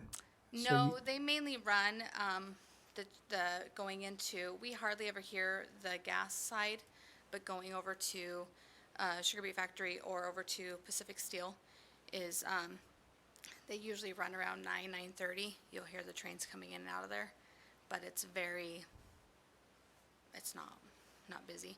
But my concern would be though is between that road the railroads are at and Northside and Cherry, there's a four-way stop there, and then there's a stop sign to go across the railroad tracks there, is how much traffic is now going to be going into, because it's not a very big area to get, I don't know what's going to be going in the warehouses or to get semi-trucks in and out of there, like what's that, so I think with the other homeowners with the access off of Northside, that was their biggest concern, was what kind of vehicles would be getting in and out of that with it being a very small road. And I knew one of the other owners, I don't know if she's here tonight, but they said like their well is right off of that access as well. So they were really concerned about you really using it as an emergency exit only. So. I have a question, Mayor, Yes. just real quick. Councilman Haverfield, any more questions? No, I'm good. Just clarify, is your home and all those homes in the county? Yeah, okay. And are those streets, and maybe, I don't have any more questions for you. I have a Okay. question for staff real quick, I'm sorry. Thank you. It's okay. Thank you. Thank you. Those streets, are they city streets or a highway district? Mayor, Councilman Hogaboom, Northside Boulevard is a county road. Yeah. The city has annexed Cherry Lane to Northside Boulevard, so this area is city road. Okay, got you, thanks. So we'll continue to go through the public hearing, and then we'll come back with questions. So the next person signed up is Kevin Teets. And then Kevin, as you come, go ahead and tell us your address, but you're signed up to speak in support of? Correct. Is that correct? Okay. Kevin Tates, 17233 Northside Boulevard. I really don't have any opposition other than the things that we asked the planning and zoning to consider. Only one which was moved forward as a recommendation. We also brought up the zoning issues at the planning and zoning, and it was not addressed. I agree that if it's just going to be warehouses, it would be nice just to leave it light industrial and not go heavy, just for future planning for us as residents. It's just little bit of a safety gap. We also bought recently, 4 years ago. We realized it would be nice if it was a farm field and maybe residential, but we know it's industrial. We're not going to fight it, but the heavy industrial oil tanks are pretty noisy. We do hear the cars at night, and it's pretty much all night, the day or two a week they're unloading, but it's not terrible, so we asked for the screen wall to be also a sound barrier, and that recommendation was brought forward, so we appreciate that. We asked also for less lighting pollution type of lights for nighttime, and it sounds like there could be all-night operations. So there could be noisy trucks coming and going all night long, so the sound barrier helps, but also light already shines in our windows from the tanks. We also, they stacked all of their spoils of dirt back on the north side of their property and just kind of left it a big weed field. So it's kind of an ugly eyesore that we have to stare at now. So restrictions for, just long-term kind of trashy looking stuff next door would be nice. And the ditch, we're just curious how they're gonna handle the ditch and maintain it. It's always just weeds, and the farmers burn it every spring at least to keep it from getting totally out of hand. Those ditches along our property lines that we share are waste ditches, our wastewater goes into it. So you have to maintain the weeds. That was also not addressed in the planning and zoning. So the nighttime ops, the ditch, the lighting, and the light industrial would be favorably considered. Thank you. Mayor Kling. Yes. Question, you talked about the tanks. Is that the tanks on this property to the west of the tracks? Yes, Conrad's, yes, Okay. Is that in the county as well? I believe so. Okay. I don't know if they were annexed or not. It's city because they It were is? annexed. So can shrouding of those lights be mandated on an existing operation or not? I guess that's a question past you then. Correct. Right. I know, as far as we can control the lighting that's going on these buildings and basically, oh, okay. So you're not, basically what would be developed there would block your view of those tanks then? That would help the lighting issue if they also had limited lighting. Yeah, and that would be a condition of approval that all the lighting would be shrouded so that it doesn't leak over onto the And I think they properties. were in agreement of that, it just didn't make it into the report. Oh, okay. Thank you. Are there any further questions? Thank you. Thank you very much. Those are the only ones I had signed up. Is there anyone else here that had intended to? Thank you. Thank you for coming forward and stating your name, your address, and if you're supporting or opposing this particular project. My name is John Chapman. I live at 17706 Northside Boulevard in Nampa. Our family owns the property to the south of that property, just at the bottom of the picture there. All the wastewater from that whole area goes down both sides of the property you're looking at, and nothing's been addressed with that at all. And the ditch in the middle, I used to farm all this, so I kind of tell you the history. I'm 67 and I've been here all my life, so. The ditch down the middle is the service ditch for that property, and so it'll disappear. It doesn't service anybody else. I'm just helping you answer some questions here. Okay. But they need to deal with the wastewater issues, and I don't know what they're gonna do. Leaving open ditches, anytime these guys take over these properties all the time, a lot of times they say, well, they don't want to maintain it, and we had the trouble with the tank farm. They're still not maintaining where the wastewater goes. They just put a pipe through and they put the wrong size through, so they had to put a different one. And I fought with them the whole time, and I just gave up. I said, if you guys are gonna take this over and not maintain the ditches, we can't get in there, So those are the things you need to look at. Who's gonna maintain that stuff if they take it over? I'm not here for opposition or for it, but we're selling property too and need to deal with some of this stuff. But the property itself was originally designed to be houses. That was what the county started setting up when the lady that I worked for years ago started developing it and platting it out and everything. And so that's why it's the way it is now. We disagreed with that at the time too. I mean, that we were farming it all at the time.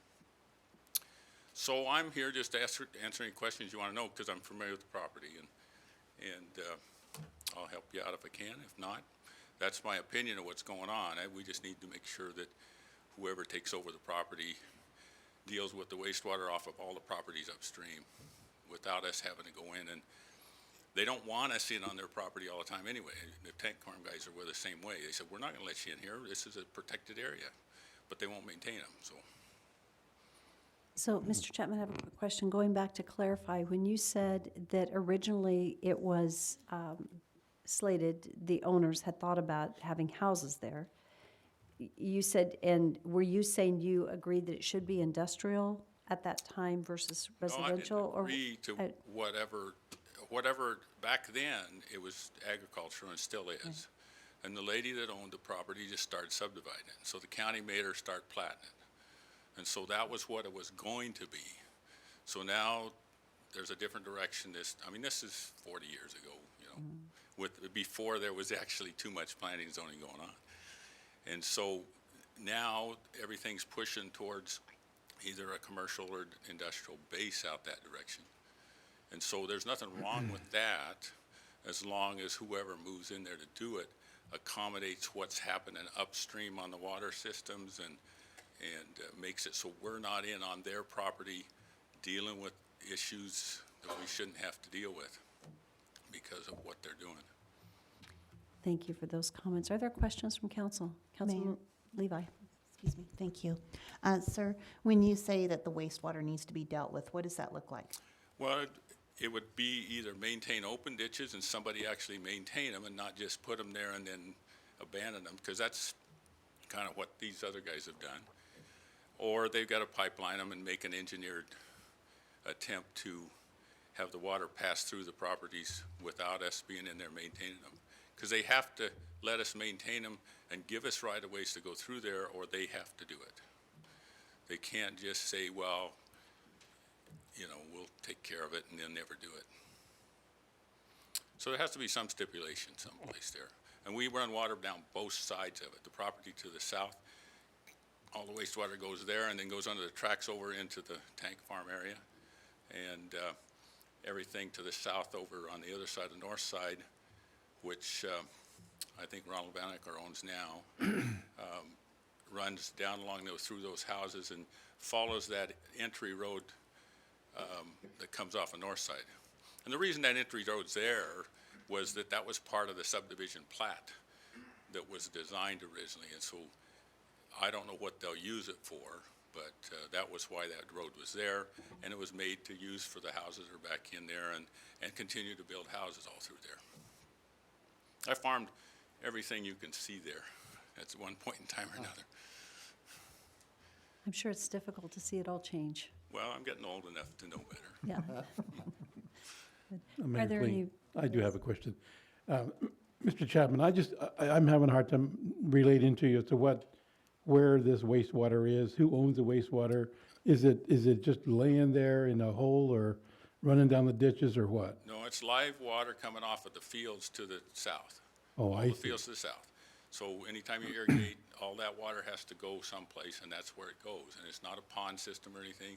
It's just continual flow during the seasonal year. It's irrigation water then, right? Yeah.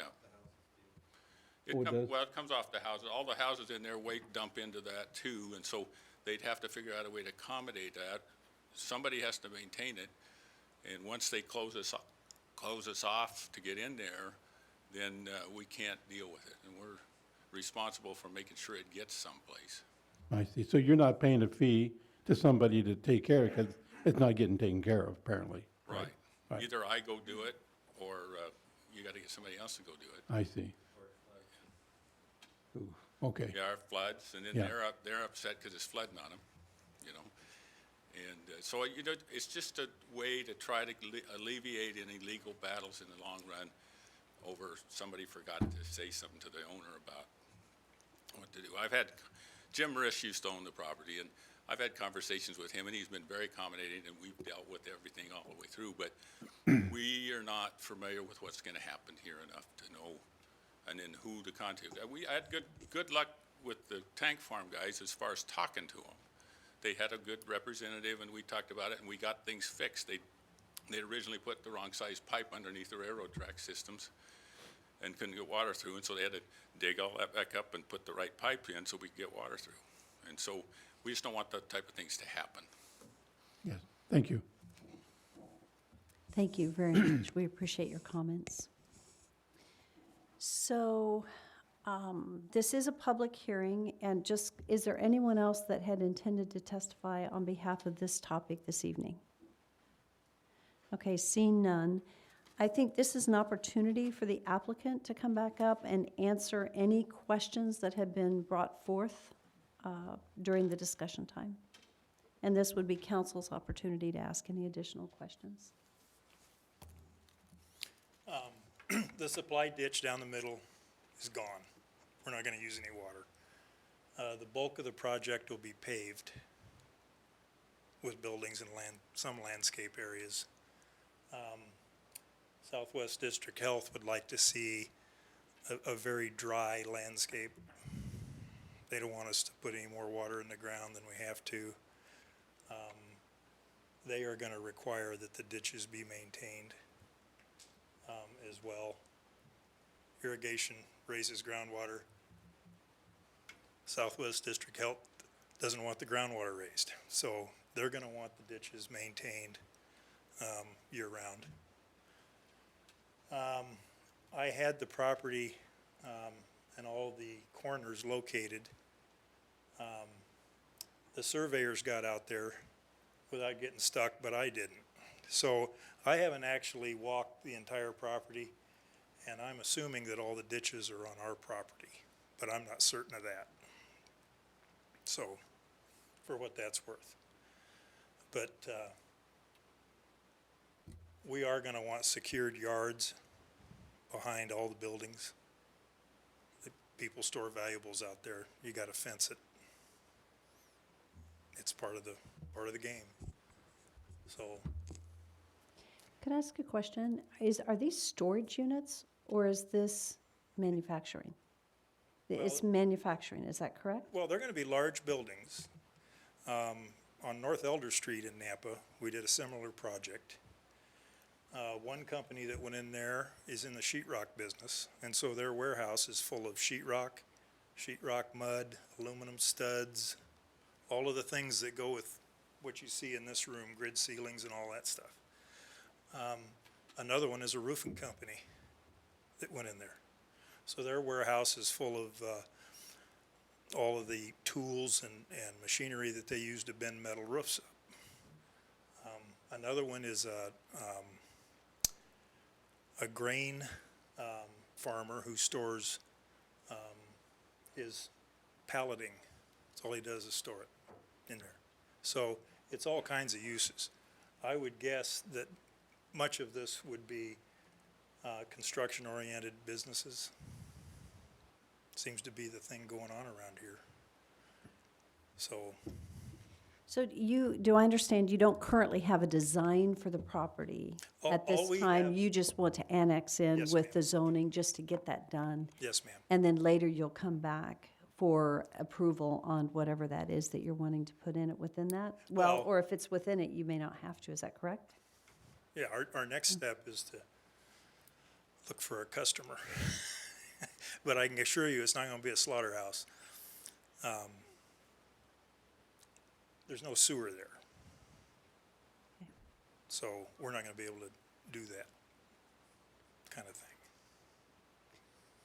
Councilman Mayor Hatfield? Queen, Mr. Evans, is the reason why you're requesting heavy industrial is because of the comp plan designation? Yeah, it was recommended. Why change it if it's in the comp plan? So you don't have any issue? If I were your architect and I was advising you, I would advise you to use the light industrial because it's a lot less restrictive on what's allowed in the zoning ordinance. And basically it's comparable all the way through. Everything's compatible except for the few things like you mentioned, a slaughterhouse or whatever. But there's so many more options available to your client in the light industrial zone. And it's not being, it's not like one side, the heavy industrial is going to give you some leg up as far as on the potential competitive nature of trying to attract a client, unless you have somebody already in mind. But if you're, and again, I'm sorry, I'm not meaning to give you advice, but if your clientele is potentially the construction trades, a light industrial is more than adequate to cover their needs as far as in our zoning ordinance. Well, we want to remain flexible, but there's just in some of that heavy industrial category, we can't do it because we don't have sewer. Yeah. Or you can't do it at all because it's not a permitted use. Right, So, whereas in a light industrial, it would be. So I think, that's all I'm saying, is you have Okay. more opportunity in a light industrial than a heavy. When I filled the application out, you can look at it and see scratched out, because I had IL in there, Oh, and they recommended I do heavy industrial. the guys behind you? All three of them. Oh, okay. All three. They'll have to advance, or answer to that then. Oops.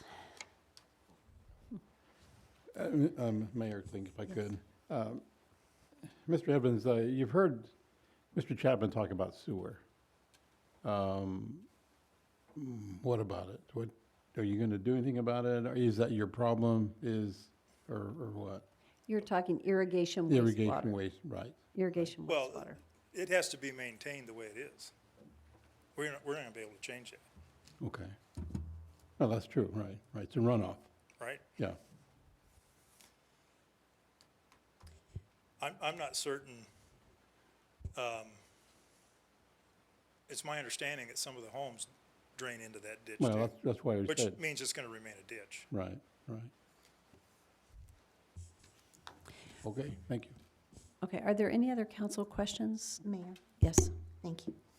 Mr. Evans, a few things that were mentioned that were brought up by one of the gentlemen that spoke, that he was concerned about the light pollution and the noise, et cetera. And is that something that you would be agreeable to, that we would put something in the conditions of approval? Well, our intention is to be a good neighbor. And the construction of these buildings is going to eliminate the light from the property to the west of us. On the old Broadmoor Golf Course, we've got 2 buildings up, and all our lights are down, and it enhances the look of the building. A little bit of light, but we're not gonna shine lights across the property. The reason I ask, and not to cast any doubt on your character, but I've been swamped with phone calls and emails over the last month about a development that we approved. And we had the developer, the applicant standing in front of us, and I want to be a good neighbor, we're going to do this, we're going to do this. And we neglected to get that in writing.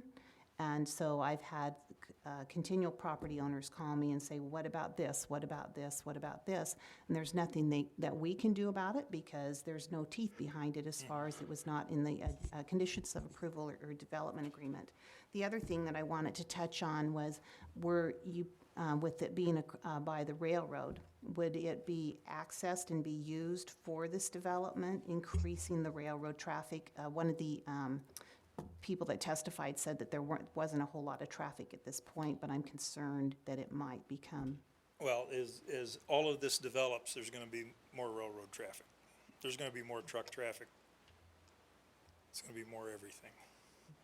So, the ground to the north, they're already designing railroad spurs evidently. Right. and that's- We do not have a designed railroad spur, but I wouldn't wanna rule it out. I appreciate, thank you. So, and you know, on the railroad spur, I wouldn't rule it out because we'll have to accommodate traffic, but there is a need for rail access. And this has that, so it's valuable in that regard. Yes. So I have a question, and I'm not sure if it's going to be directed to you or to staff. Traffic impact study. Did we address that? Did I miss it? And has a traffic impact study been required at this time? Okay, so I think my next questions are probably going to be towards staff, but the public hearing's still open, so we can have you come back again if need be. Thank you. So I have a couple questions regarding development agreement, traffic impact study, and the irrigation wastewater ditches. They're going to run along the front of that property because you've got them coming from the residential areas. It sounds like what I've heard is that there is a wastewater ditch there from residential, even though they're not using it. And so have we put conditions in place for the continued maintenance? It could go underground at that point, but I'm not sure. Give me an update. Mayor, historically, council has not placed specific conditions regarding the propagation of irrigation waste. There is extensive state statutes, water law, that addresses what is required there. They are required, and tell me if I'm wrong, Mark, but they're required to, any water that comes into their property from another property, they're required to transfer it all the way through their property and out the other side where it historically went. It sounds like the ditches we're talking about, this one in the middle is a supply ditch locally for theirs, so it goes away no problem. Sounds like there's irrigation waste ditches on either side based on what I heard. And so they would be required in the development process when they do their engineering drawings, which would come in with their plat application. They're proposing a number of lots in there, and so there would likely be a plat application unless they are looking at keeping it all under one ownership and leasing, and then at that time it would be building permit applications. Their construction drawings at that time would have to address all of those things. That goes through review through the engineering department to verify that they are maintaining those waste ditches through the property to provide for that adequate drainage through there. As for the traffic impact study, the city's policies require a traffic impact study at one of two times. At the time of a building permit application or at the time of a preliminary plat application. And so a annexation application, it does not trigger a transportation impact study. At the time that they either applied for a plat or a building permit, we would evaluate it based on the existing policy that dictates what amount of industrial space, office space, residential units require a traffic impact study, and if they met those triggers, they would be required to do that prior to proceeding. So one last question then, and thank you for helping me make sure I understand this. Based on the recommendations that have come forth regarding light consideration and nighttime operations, any of that, all of that would be taken into consideration at a later time, including the wastewater, traffic impact, all of that would be taken into consideration at a later time? Or could they move forward without any of that being taken into consideration if we approve this? So, Mayor, once the property is annexed and zoned, they can proceed without ever coming back to you if they were to just go to building permit stage. If they go to a platting action, that preliminary plat goes to the Planning and Zoning Commission and is reviewed and approved there without coming to the council until the final plat stage when it's just a consent agenda item. As for the lighting, I believe, correct me if I'm wrong, Norm, the zoning code dictates what type of lighting is allowable in those zones. If we were to want to restrict it further, that would need to be something that would be in the development agreement, as well as if you're wanting to tie them to the concept plan that they've shown today, that would also be something that would go in a development agreement. So my concern is, as we heard on the farm over here, the gas farm, that the lighting is extensive, and it sounds like it isn't, the lighting wasn't restricted, and that possibly even on some of the wastewater, I don't know if that was our lack of ensuring that that was done, or help me understand that, because what I don't want to do tonight, and help me, I just want to understand this, I want to make sure that whatever conditions of approval need to be in place, that we put them in place at the right time and we don't miss an opportunity based on what I'm hearing. So I'm going to ask staff to ensure that if there are conditions of approval, we get it in at the right time, and if now's the time, we need to do it at this time. We don't want to come back and say, whoops, we didn't. So I'll address those, and then I'll turn the lighting stuff over to Norm, because that's not our. On the waste issues with the tank farm, irrigation waste it's really easy on the supply side of things. The irrigation district says this is how much water can be put down that canal. And so we have an easy way to know how large to size pipes. On the waste side of things, it's not, we don't have that easy, okay, this is how much water we may get. And so oftentimes they size them based on observations of existing pipes and, high water marks on those. Sometimes they get it wrong and they have to go back and do it again.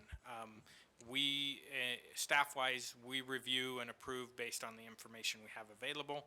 On the irrigation waste, it's not always the data that we'd like to have, but it's the best we have and we go off of that.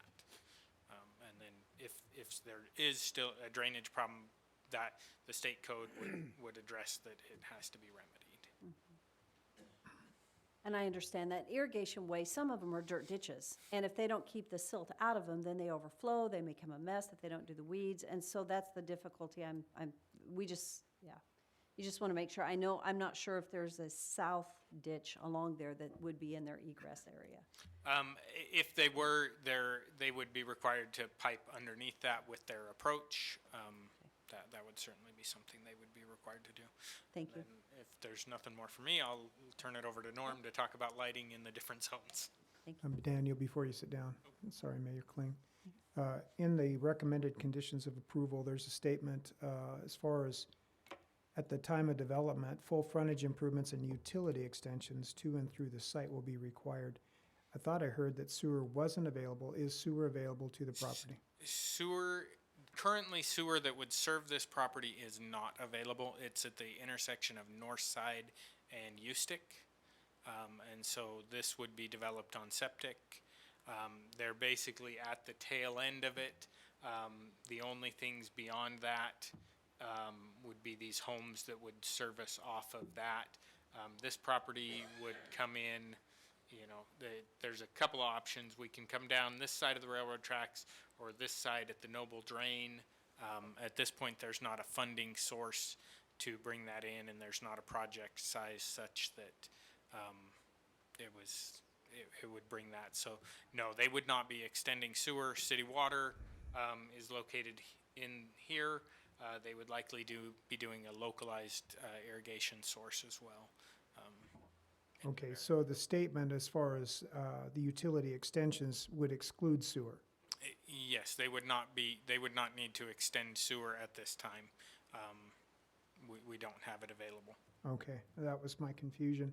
So the water to provide fire flow is available and Yes. domestic service? Yes, there is. Stormwater retention is on site anyway, so that's not a big deal. So the sewer was the one I was questioning. Yes. Sorry, thank you. Okay. So with regard to the residential compatibility issues, the private access statement that is listed there, the sound deadening fencing that's listed there. You could also put a statement there regarding the lighting on that property, having the shrouded lighting down What page are you on? on page 3, the conditions of approval. 296. Yeah. You can put those 3 conditions there. Whether you do it in a development agreement or just conditions of annexation, I guess is the question. Where of the posture, sometimes under an annexation, it's possible to condition an annexation pretty much any way you want as well. So whether or not you need a development agreement, I think it's still enforceable as a condition listed as a part of the annexation. And I guess I'd ask Mark to chip in on that if he felt that a full-fledged development agreement would be needed. Recent times, we've tried to get away from the development agreements where they're not fully needed in the case of major developments. And it kind of depends on where you feel this falls, but I think as a condition of annexation, you still have leverage as far as enforceability. Mayor Kling. Norm, 2 questions, maybe, just 2. What do you consider a sound deadening fence? What does that mean? I mean, it's. A oh, all right, material so that will block sound. Okay. To what height are we talking about? 20 feet, 10 feet, 6 feet? It wasn't defined, so I didn't know. It isn't defined. So And I a guess solid fence of some I type? know that there are types of materials that do that. The height and nature of that, I don't know what that is. Okay, so a solid fence of some type. not necessarily a wall, or a concrete wall or anything. Well, I guess that's what I'm wondering, as far as the recommended conditions of approval is the installation of a sound deadening fence, but it doesn't describe Right. what that needs to be. So that was a question. The other question I had was related to the heavy versus light industrial designation. Why the heavy, with what was being proposed as being developed out there, why a heavy? I don't know why the staff, and I don't know who that was that recommended that they go heavy instead of light. Sounds like the applicant's okay with light if it gives him the flexibility.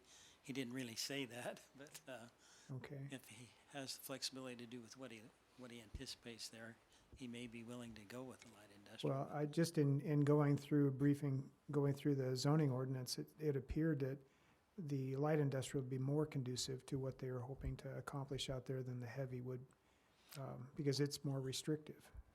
But in some typically, the cases. light industrial isn't more restrictive. No, the I heavy mean, is. The heavy is the more restrictive. Right. Yes. That's why I was wondering why that was chosen, unless that was just the comp plan designation, and that's Yeah, and why I they. think that's probably whoever told him that, that's why they told him. It's on the comp plan for heavy, why not just put heavy? Okay, But thank you. that isn't necessary. Councilwoman Levi? Thank you, Mayor. Norm, I was just noticing as I'm scrolling back through here again, that it says existing zoning is agricultural and light industrial. So is there a large portion of that would need to be changed? Because I scrolled down a couple pages in our packet to try to read what it's currently zoned, how much of it is currently zoned, the breakdown of agriculture and light industrial, and my eyes won't allow me to do that. Yeah, the county zoning presently is agricultural. And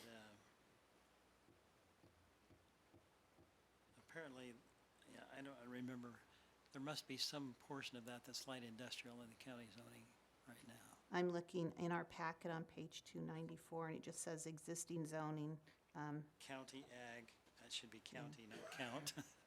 County agricultural and M1 light industrial. So And what is unless that's of a the 20 typo, of the a portion of 24 it may acres? be light industrial on the county zoning side right now. So of the 24 acres, how much of that is county then? Where did I miss that? Well, it's all county right now. All of the property is county. But how much of it is zoned ag versus light industrial in the county, I don't know. That may be, it may be all agricultural. I'm not certain about that, why that M1 was there. No, I'm not That either. I'm may have been an confused. oversight. Okay, so we've had considerable discussion. We are still during the public hearing portion. What I'm hearing in this discussion is council does seem favorable and leaning light industrial. Before we step out of public hearing, are there any other questions and clarifications needed?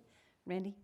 Excuse me, it's Councilman Haverfield, and I apologize that I always say Randy. Councilman Randy, that's fine. For legal, to change the designation to a light industrial when they've asked for a heavy industrial, does that require that they have to come back to us, or is that a decision we can make? Yes, Mayor, Councilman Haverfield, it hinges on whether or not that is a substantial change to the application. If it is, then it needs to go back to the Planning and Zoning Commission for a recommendation on a substantial change. Would they provide the same recommendation if it's changed in a substantial way? I would typically defer to Norm and planners to take a look at those zones and determine whether that would be a substantial change. Generally speaking, if it's a down zone, a zone to a less intensive designation, and the applicant is okay with that, there's usually not a problem. But it does raise a question about whether the comprehensive plan would need to be modified as well. So those are kind of Norm questions, I think. So Norm, can you come back up and speak to that? Sounds to me like, Comp plan change from heavy to light to allow the light industrial, is that what you're saying? One of the questions. I hadn't thought about that side of it, but I would think that in terms of the comp plan, if you're going to a lighter industrial zoning, I don't think it would require a comp plan amendment. And we're just in the process right now of our comp plan review, and we will be coming back with amendments fully, because there have been a number of adjustments to the comp plan, and we have a process in place, correct, Norm? That we're going to be making those adjustments Right. and approving when we approve the comp plan, couldn't we just approve this adjustment from heavy to light at that time? It could be, if that were the council's desire. You certainly could do that. What, the question really is, would we need to modify our existing land use map component of the comp plan in order to zone this property a light industrial designation? My view from the time that I've been with the city is that no, because both are industrial designations. And if you go to a lighter impact industrial with a heavier impact comp plan statement, the comp plan's a guiding thing, it's not the ordinance like the zoning is. So it would allow consideration of heavy industrial in the future if you leave the heavy designation on the comp plan. But I don't think it precludes going to light. That's my opinion. I'm not an attorney. Well, and I think I would agree with that opinion, because we're going from heavy to light. The other way may take a consideration, but going from heavy to light, I would think that it would not. But again, Yeah, and that's historically, that's how we I have functioned. looked at it, and we have done it in the past. Okay. Mayor? Yes. We just went through something very similar to this at the county, but not, I can't remember if it had to do with the comp plan or not, but it was decided that the applicant should have requested a different zoning, and we were told legally, because it was noticed as a certain planned zone, and that was what the people were noticed, and that's what they came for the hearing, that we could not change it without it going through a hearing again. Were you going up to a more restrictive? That's what I'm sitting here trying to remember. Right. I think that's, to me, that is the key issue Yeah, here. these neighbors are supporting a light industrial. The public hearing is asking for us to consider light industrial versus heavy, which is lessing, it's a lesser impact to the neighbors. Mayor Kling, and then back to Mark's point, as a staff, you don't have your recommendation of heavy over light. You don't have a preference, one or the other in this case. I'd say whatever the council wants to do would be acceptable. From a recommendation standpoint, it is on the comp plan indicated as heavy. To go down to a light, you would have no issue with. And I wouldn't. Okay, thank you. Councilman Skog. I hereby move we close public hearing. Second. All in favor? Aye. Okay, discussion. Mayor Kling, just for the point of clarity, Mark, are you saying that we can't have an action tonight if the recommendation is to go to a light industrial? No, to clarify, I think that depends on, that whether or not you need to amend the comp plan, I would defer to Norm. And I think his sense is that historically what Nampa has done is read that comp plan as a guide, and that as long as we're within the world of industrial, and I think we're okay. To Councilman Levi's point, if we were upzoning this, if it had been noticed as light industrial and now we were talking about a heavy industrial zone, then I would agree with the advice that you heard, that would need to be re-noticed, because there's a different slate of more intensive uses that you'd expect to be available in a heavy industrial zone. And then the last question, and I think Norm also answered this, is whether or not that modification of the zone designation constitutes a substantial change to the application. I heard him say that he doesn't think that that's the case. And so then it would not need to go back to the planning and zoning for a renewed recommendation. So I think you're in position to go ahead and act on it. Okay. Mayor Kling, I'm ready to make a motion then. Thank you. I would make a motion to approve this proposal as presented with the following adjustments to the recommended conditions of approval. The first item would be under residential compatibility.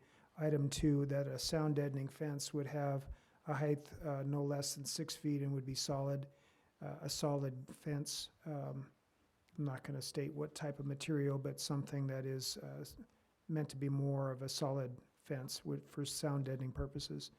That also added would be at item 3 to include that all lighting is shrouded to hamper or basically eliminate any bleed over to the properties to the east or west, and basically control all that on site. The third item would be under general item 1, that full frontage improvements and utility extensions, that would not have to include sewer. And that would be my motion. So, Councilman, just a question, or second before discussion? Just a clarifying question. Need a second? Second first, and then, I'll second. Okay. and then discussion. What was the last part? The last item is under per city policy. It's stated here that utility extensions to and through the site will be required, but it didn't state that it wasn't sewer. If I were to read that, I would read that to include all utility extensions per city policy. And it was clearly defined that it would not include sewer. Pardon me? Except sewer, and that's what my statement was. Okay, thank you. I stand by my second. Okay. Okay, so there's a motion on the table. It's been Yes. seconded. Is there any discussion? Hearing none, roll call. Rodriguez? Yes. Oh, sorry. Lee- I didn't make the statement that I was going to limit it to a light industrial, did I? No. No, that's kind of important, so let's Yeah. pause right there and let's get that in there. Yes, that's the one thing I missed. The annexation and zoning request, I didn't go up high enough, that it would be annexation and zoning to a light industrial, not a heavy industrial. Second. Sorry about that. I'm glad I caught myself.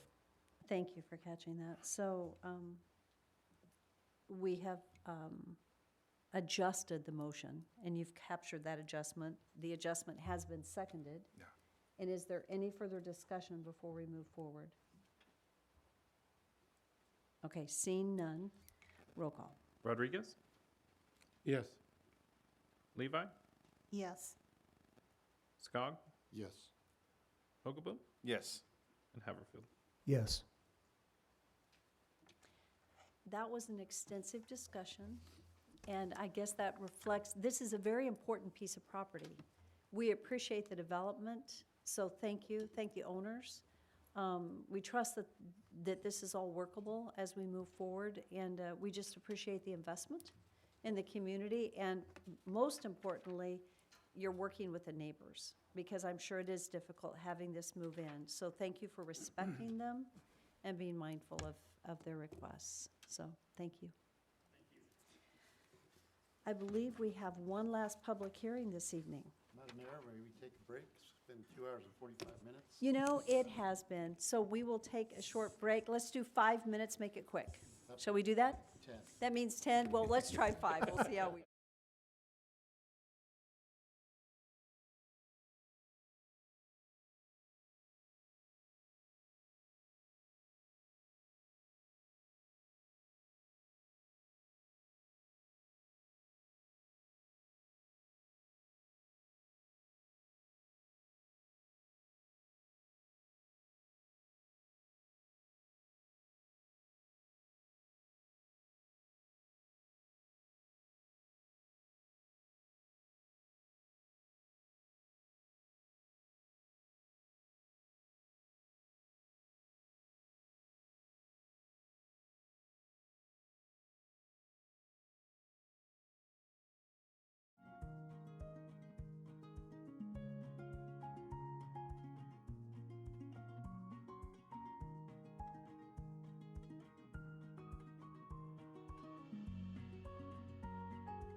Used to live on it when I was playing tennis.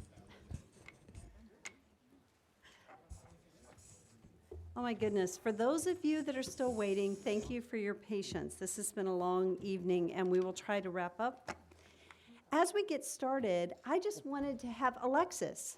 So come on forward. I'm going to put you on the spot before we step into our next action item. And so Mayor's Teen Council, they're going to be doing a mock city council meeting, and Alexis has come on forward, come all the way forward. Alexis is part of our Mayor's Teen Council. And so she's sitting in learning tonight. And so just tell us a tiny bit about yourself, just so that they can meet you. I'm Alexis. I'm a sophomore, and I'm homeschooled. And I really enjoyed learning more about our community and participating in this. So it's very fun to watch this and learn more. We appreciate you being here. You're going to be the most ready person when you guys do your mock trial. So. I'm Mayor, did you say homeschool? Okay, you're a sophomore? Are you part of any local co-ops? Not currently. Not currently, okay. We homeschool, so I was just curious. But yeah, so my kids, and you go to the same school, just different houses. There's more of us than people are aware. Yeah, nice to meet you. Mayor? Thank you, yes. And Councilman Hogaboom, I think we're rivals because, you know, we home educated, but in my house, so, yeah, 29 years. Yeah, you got me beat. But I think the mayor homeschooled too. I did. Yeah. So, Wow. As I just shared, I was not a good homeschool mom, but my kids turned out awesome. Yeah, wasn't good at it. Anyway. Cool. Welcome. Yeah. Okay, so we are still in our public hearing. We have one more public hearing this evening, and it is item 8.4 on the agenda. This is an amendment to chapters and sections of Title 10 Planning and Zoning. The proposed code amendments are intended to reposition city design review standards in one location and align them with the current common architectural themes. This is ZTA 00008, 2019. Amendment of Section 10-4-10, Amendment of Section 10-9-10, Amendment of Section 10-16-11, Establishment of a new Chapter 34 Design Review, and this is ZTA 00008, 2019. Norm Holm, thank you for coming forward. I assume you've all read through this document and understand it, right? Yes. Good. Good at it, Victor. This affects the GB, the HC, and the BC zones. And I'm not going to belabor a detailed discussion, other than I'm just going to review some of the staff narrative here. These amendments have been reviewed by the city's Building and Site Design Standards Committee in December, and by the Planning Commission at a public hearing held also in January. And both the committee and the commission have recommended these amendments. And again, as the mayor indicated, we're creating a new design review chapter that takes the details and the standards out of those three commercial zones and putting them into one chapter with references remaining in those three zones to the new chapter. And the second component of this is aligning the standards with current common architectural themes. And Robert actually prepared this report. I've modified it slightly since he left. But the current standards that we were operating under were adopted 10 years ago, and I'm just reading from the narrative here, which required new or expanding structures in certain commercial areas to follow a traditional architectural theme. Given the quality of today's popular postmodern architecture, a need was realized a few years back to adjust the design review standards, partly because it has placed the BSDS committee in the position of having to decide whether to issue a design exception to applicants and their projects. While they have been able to be consistent in their approach, they would prefer code language that places them in a more comfortable quasi-judicial posture. So they'd like to adapt their decisions, the standards that they've been applying into the code so that, you know, there's no misunderstanding that what they're approving is conforming with the code, although they have granted exceptions. So they don't like to do that any longer. They want to bring the code in line with those exceptions. And so this is coming forward at the committee's recommendation and then also the commission's recommendation. And the other changes that are noted in the code amendment are listed in that last paragraph on page 2, which also goes on to page 3. The most important changes in 103411, which relate to the percentage of buildings facades that are required to have built-in architectural treatments. The typical percentage for our commercial areas was 40%, but all around the building, each wall or facade. The architectural treatments were limited to a selected few, and then he lists what those were. The new language recognizes other treatments, so it allows other treatments such as the ones that are listed.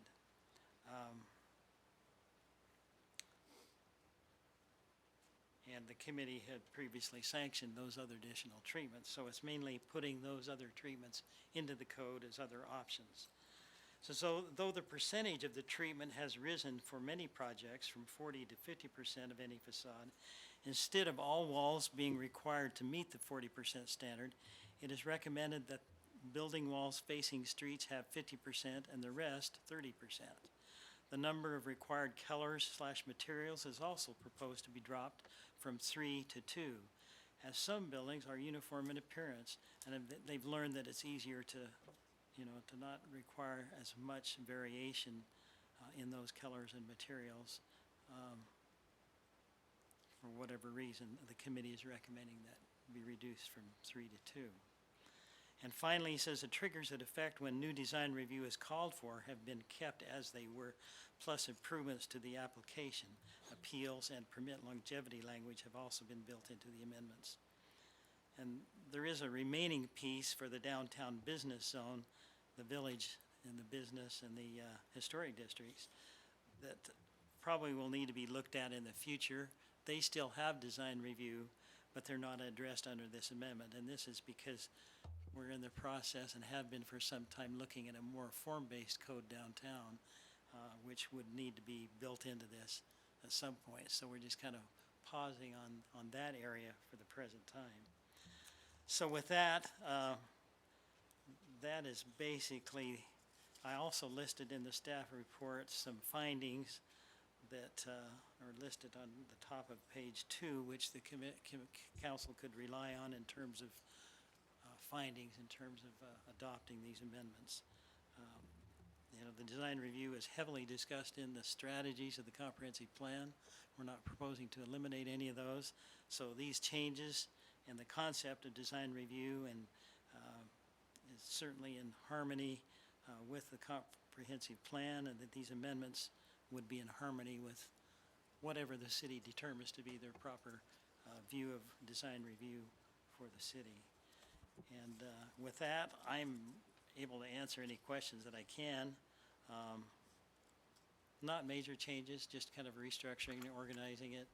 Also, our good attorney's office, Doug Waterman, has been reviewing these amendments that will be coming forward, and he has been very good at helping us put it in more, how should I say, concise, user-friendly language, and that's been a great benefit to have them, and they have reviewed it. And some of what you see here has actually been reviewed additionally, not in changing the content, but just putting in that more user-friendly clarity that I was speaking of. So with that, happy to answer any questions. Madam Mayor. Norm, this looks much less restrictive to my non-expert eye, is that correct? It does give more flexibility, slightly more flexibility, yes. And it's going to make our code book just a little bit thinner. It will, the way this has been put together. I appreciate You that. spend a lot of time with that code book. And we're hoping to do more of that in the whole zoning chapter in the future. Mayor Kling. Yes. Norm, I'm looking at the designations, and a couple of these I'm not familiar with. HC, what is that zone? That's the healthcare zone that was established around St. Luke's and St. Al's. Okay. Or is going to be established around St. Luke's, previously around St. Al's North. And DV zone, what is? Downtown Village. Okay. I guess, yeah, that's the DV. As I'm leafing through the planning and zoning, maybe I don't have a current copy of it, but it doesn't list that or the HC zone. And then the DH would be downtown historic, I would assume. Again, I guess I need to get an updated copy of the zoning The on online it. version should be correct. Okay, I'll have to go in and pull that off. So have we expanded the number of zones that are required to have a design review component? No, those zones that presently are part of design review they're not adding any additional at this time. Okay. It's just putting the guidance that's in those chapters in one simplified chapter. Okay. Councilman Levi, do you have a question?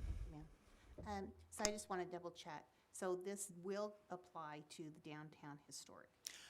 At the present time, it does, and these changes,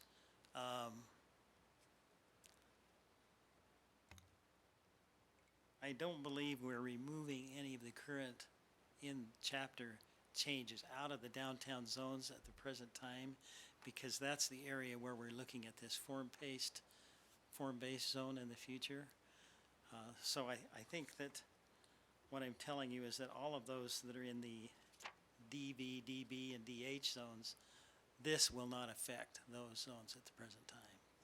Okay, kind of following up on what Councilman Skog said, I'm part of the Historic Arts and Preservation Committee, and there was quite extensive discussion this last week about, a week ago, the fact that they need a definite, clear, concise policy to work with that's coming from the design board, that they have something to look at. And then also they were questioning about procedure, that it comes to them first and then goes to design review. Is that?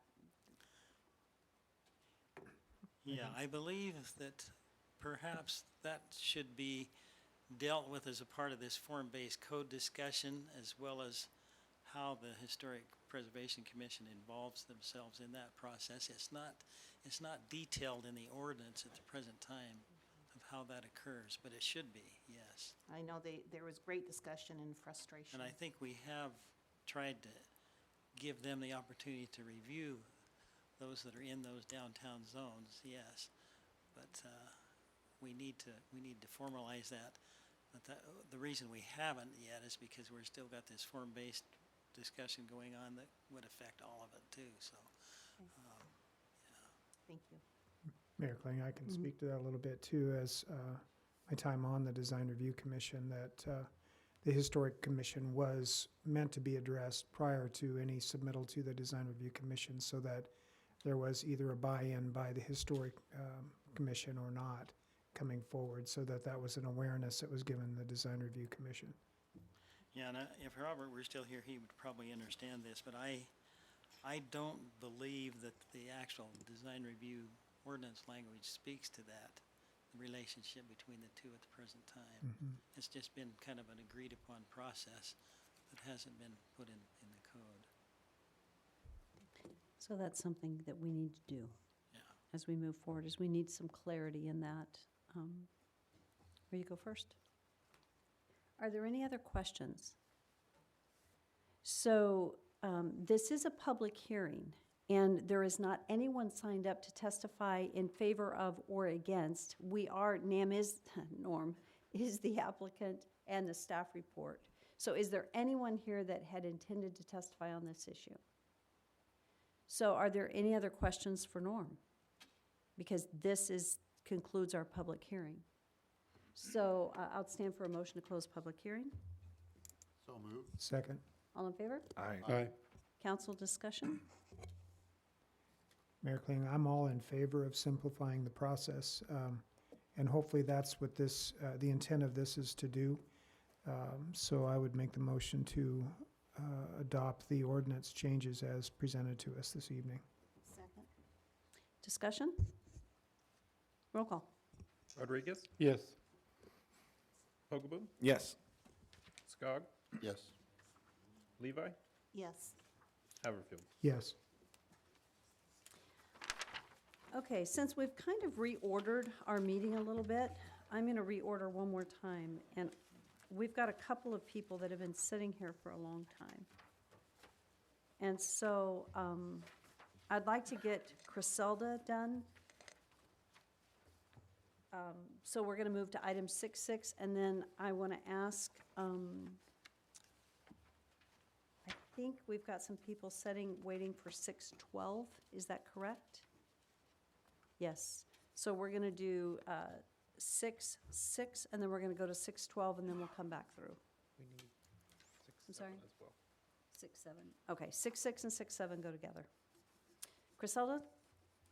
So 6.6 and 6.7, while she's coming, I'll read these. We're looking for council approval for the Nampa Family Justice Center to apply for a grant for improving criminal justice response to domestic violence, dating violence, sexual assault, and stalking grant program. And, So moved. Second. okay, as you stand here, is there any discussion? Okay, roll call. Hogaboom? Yes. Levi? Yes. Skog? Yes. Rodriguez? Yes. And Haverfield? Yes. And that was for 6.6 and 6.7. I don't know that we clarified that in the motion. Okay. So let's just go ahead and move, and Griselda, I'm going to let you stand there for just a minute. So let's go ahead and move to action item 6.7, which is the council approval for the Nampa Family Justice Center to apply for the Idaho Council on Domestic Violence and Victim Assistance. So moved. Second. Discussion? Roll call. Hogaboom? Yes. Levi? Yes. Skog? Yes. Rodriguez? Yes. Haverfield? Yes. So Griselda, since you waited this long, is there anything you would like to say this evening before you sit down? We appreciate the work that you do, and thank you for the submission you do for all these grants. And you. You're amazing, so thank you. Thank you. I won't say anything. I was outside and Chief Huff said he'd shoot me. If I kept this any longer, I'm just kidding. I'm just kidding. It's late. I don't even know if he heard you. Actually, you have to wake him up. He's asleep back there. Yeah. Thank you. Griselda, Thank thank you you. for your Thank work. you. It's appreciated. I'd like to move on to action item 6.12 at this point. And Tom, this is to authorize the mayor to sign a memorandum of understanding for Project Bronco Traffic Management with PDC Nevada LLC. Mayor, council. Thank you. So Project Bronco is a distribution center located at the intersection, the southwest corner of Franklin and Star Road, kitty corner from the cheese factory. We've been in negotiations with them. They've come before you for before planning and zoning for a conditional use permit, as well as some other items in conjunction with that. They have completed a traffic impact study per the requirements of the city's transportation or traffic impact study policy, and identified the intersections that they had to look at, what the needed mitigations were, and staff has been negotiating with them and other agencies, specifically ITD, Nampa Highway District, and ACHD, regarding the traffic impacts that they have and how those would be mitigated. What we've arrived at is the memorandum of understanding that's before you today.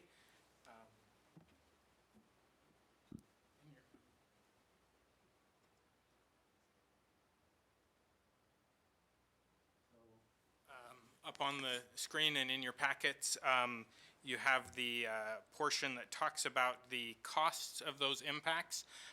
The traffic impact study identifies just under $7 million of impacts that they have at their pro rata share of the traffic at those intersections.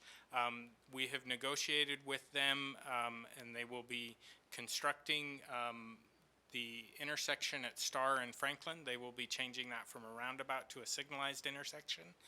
They will be doing improvements at the intersection of Franklin and Idaho Center Boulevard that are needed. And then they will be doing some payment in lieu of construction on a number of other intersections, some of which have other jurisdictions obligated to do some improvements there for different projects. And so as part of our negotiations with them, they have committed to a $5.5 million payment in lieu of construction. That we will then work with the other agencies to bring memorandum of understandings forward to the council to distribute those funds to those agencies, as well as with the state to help move along Highway 16 interchange with the freeway as well to help mitigate the impacts at the Garrity interchange. And so we've had, legal has reviewed that, economic development and public works have all reviewed and recommend approval of this and would stand for any questions. I would just like to say thank you for the work that's gone into this. And I think we have someone that's also, We do have a With- representative from Bronco if there are any questions for them as well. Mayor Kling, my only question, Daniel, is just, again, for clarity, what's the city's participation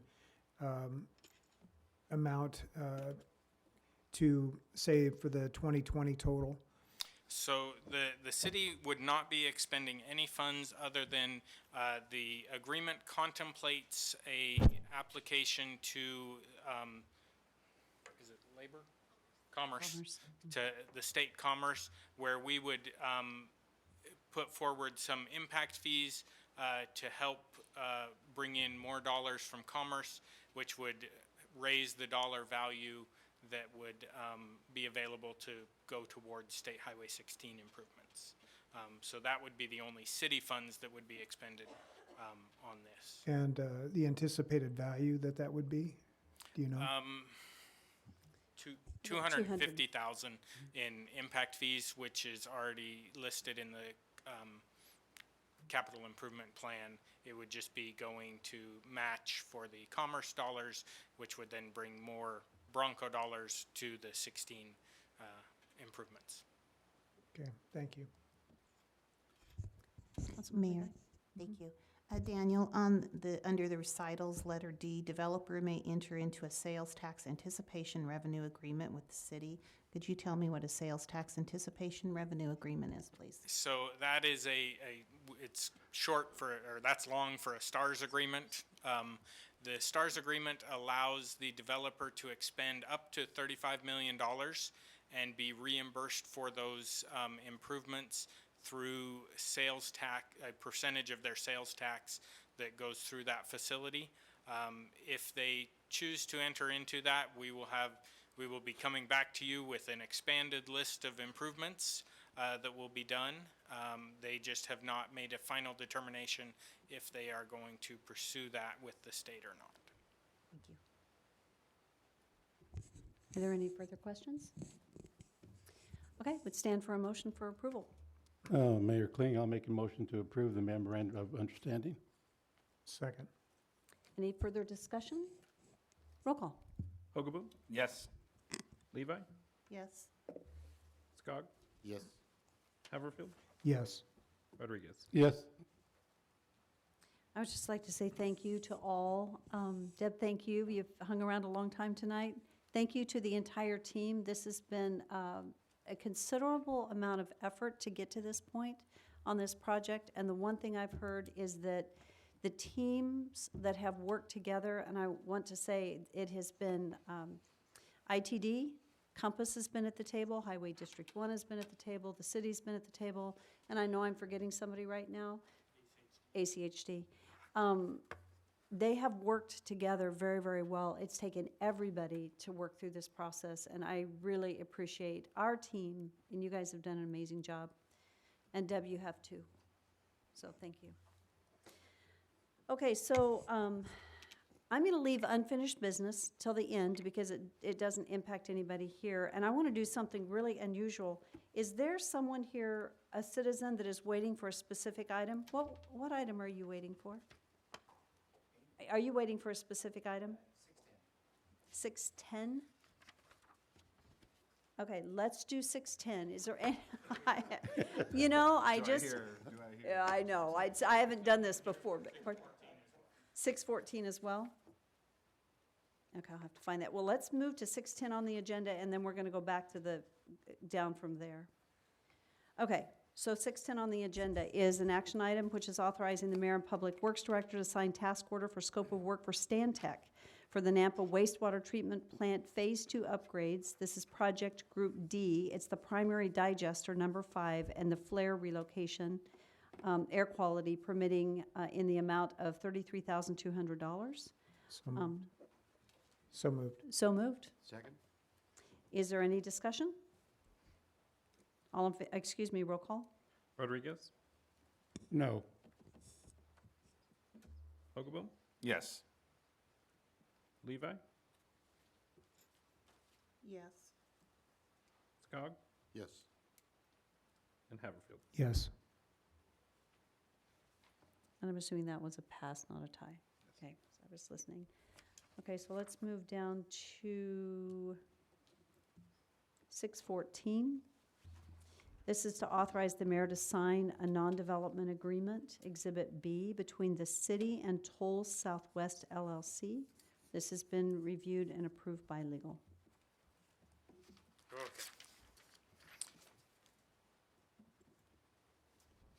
Mayor, Council, this is for a non-development agreement with Canyon Creek Subdivision Number 2 for Toll Brothers. They have completed the majority of construction on this phase of their development up off of Canada Road north of Cherry. The remaining items have to do with some drain improvements and just some other asphalt things that they are not able to complete until the plants open up again. They would like to be able to sell and start building lots within this front area. And so the mechanism we have for them to be able to do that and not have the other items complete would be a non-development agreement on this back portion. That restricts them from selling, getting building permits, or doing anything else with that other than finishing their construction. We'll come back before council once they have completed construction and release those lots to be sold.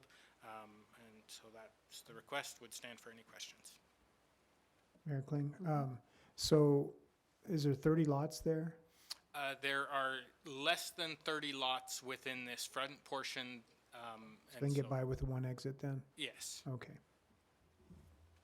I counted 30 quickly, but I thought, oh, maybe I didn't count right. So there's less than 30. Yeah. Are there any further questions? Okay, stand for a motion. Madam Mayor, council members, I move that we authorize the mayor to sign the non-development agreement as presented. Second. Discussion? Roll call. Rodriguez? Yes. Hogaboom? Yes. Levi? Yes. Haverfield? Yes. And Skog? Yes. Actually, I'm going to go backwards at this point to item 613. This is the action item to authorize the mayor to sign an encroachment agreement with David and Osa Shervick Family Trust at 1324 South Garland Street. So moved. Second. Second.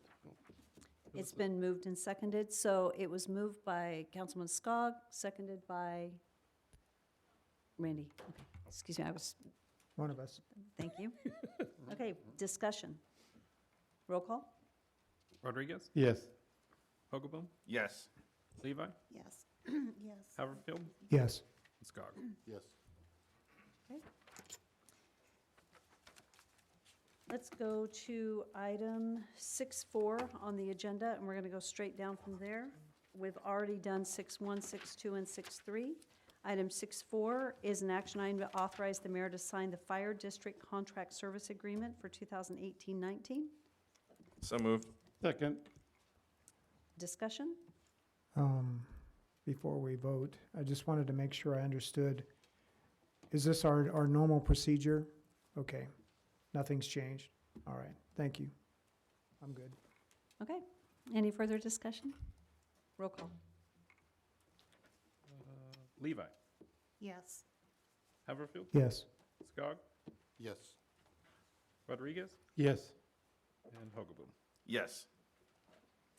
Item 6.5 on the agenda, Dave Clausen, I believe, is ill this evening. He is not here, but he actually was appointed to the Nampa Golf Commission and is looking for reappointment. So moved. Second.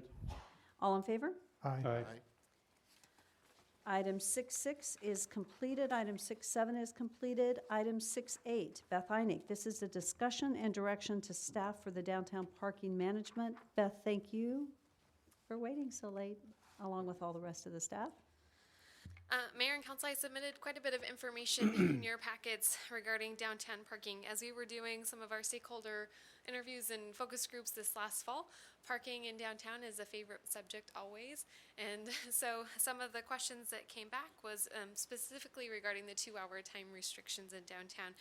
We held another meeting with the Downtown Business Association this fall and kind of described the parking management plan overall as it exists today and asked for their feedback. So we handed out maps, they drew all sorts of options and scenarios for us, took those back to the board, and the board identified one scenario in particular that they liked the best. And then we sent that out through a Survey Monkey to our downtown distribution list. Kept it very simple, essentially asking on the options for on-street parking, leave it as it is with all 2-hour for the regulated parking, or create a zone system that would have 2-hour parking on 1st Street and 2nd Street between 12th and 14th, and 2-hour parking on 12th Avenue, 13th Avenue, and 14th Avenue between 1st and 2nd, or between 1st and 3rd. And the rest would move to a 4-hour parking for the regulation on time. And so there was a preference to go to that 4-hour parking. It was kind of a 2/3, 1/3 split on that, with 66% of those responding. We had about 60 responses requesting to move to that zoned parking enforcement policy.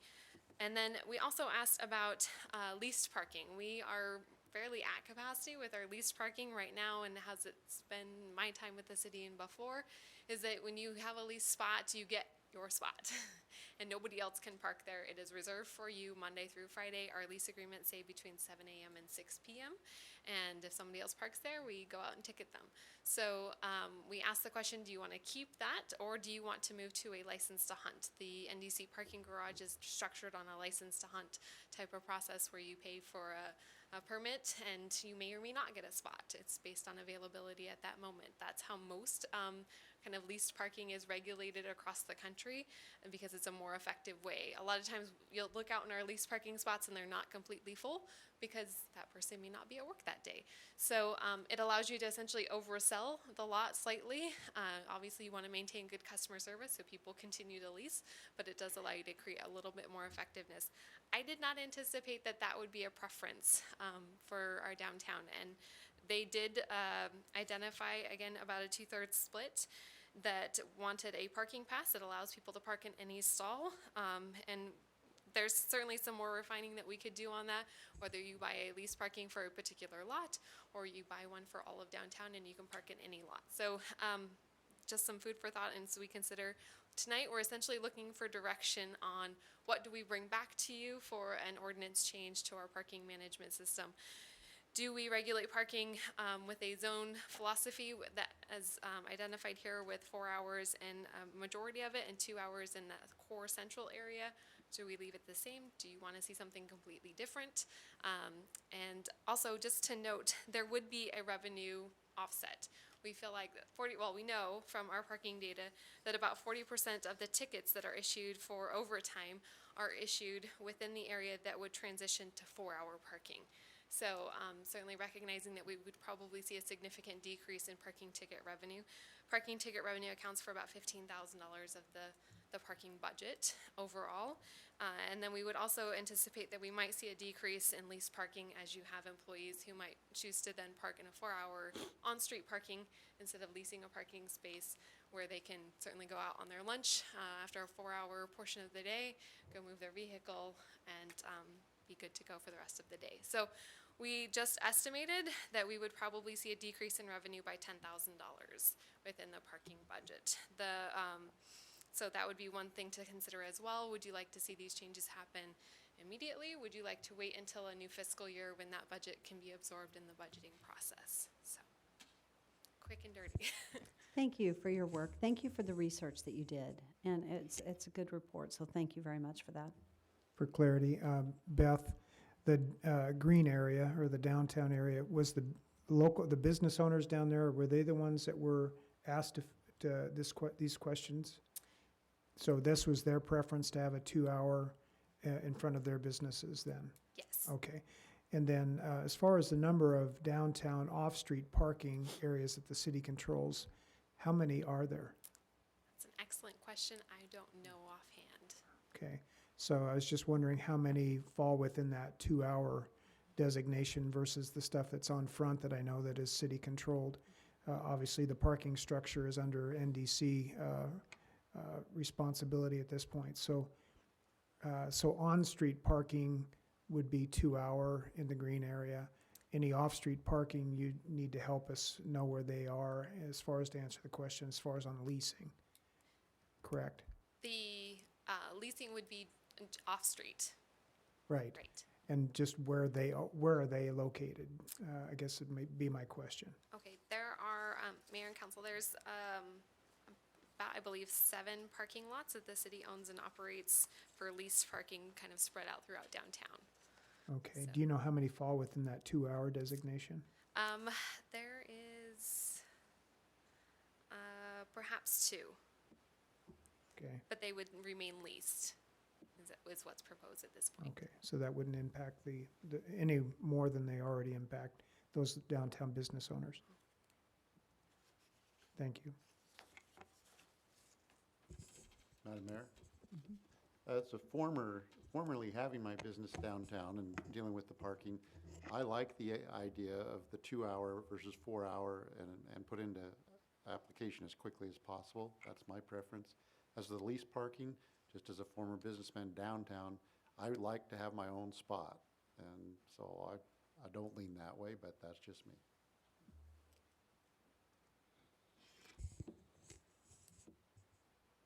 As we're looking for any further discussion, you know what I like? I support what the research that was done.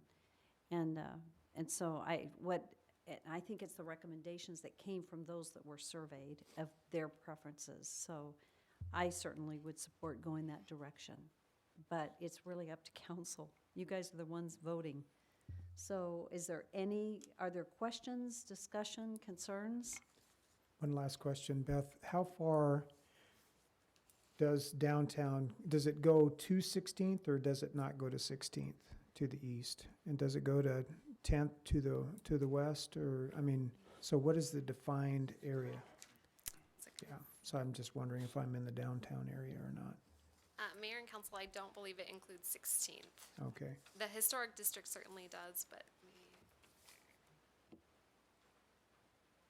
so is the 4-hour parking limitation, where does that stop? We can see the 2-hour that's defined, but where does the 4-hour go to? What's Mayor- the boundaries? Mayor and Council, this is, it's not a great map because I didn't print it in color tonight, but all of the shading on the street represents the on-street parking that's regulated today. And so the proposal would be that we would transition all of the on-street parking to 4-hour that is not within that core block that would remain the 2-hour, which is, So it goes to 15th then? Well, this map shows up to 16th, so everything in this map would be 4 hours? everything but this square. Okay, So it does go to 16th.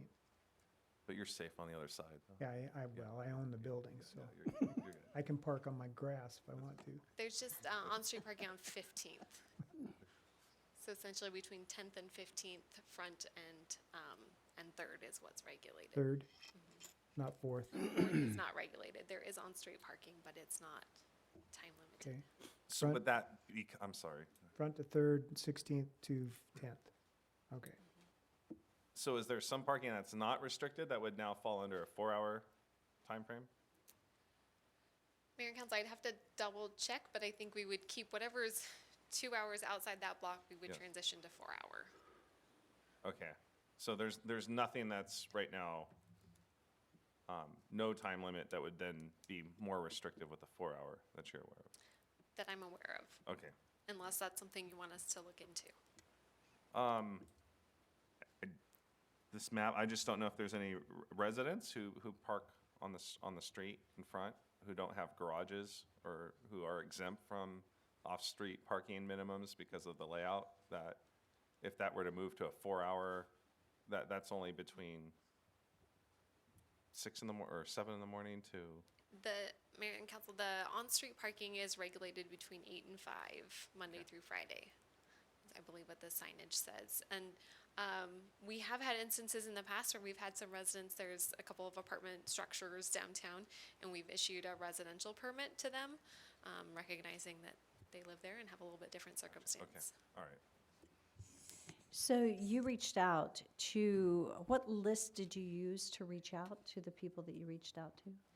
Mayor and Council, we have a downtown kind of constant contacts distribution list, and it has a variety of folks on there. It has certainly all of the businesses that are in the downtown business improvement district that we have email addresses for.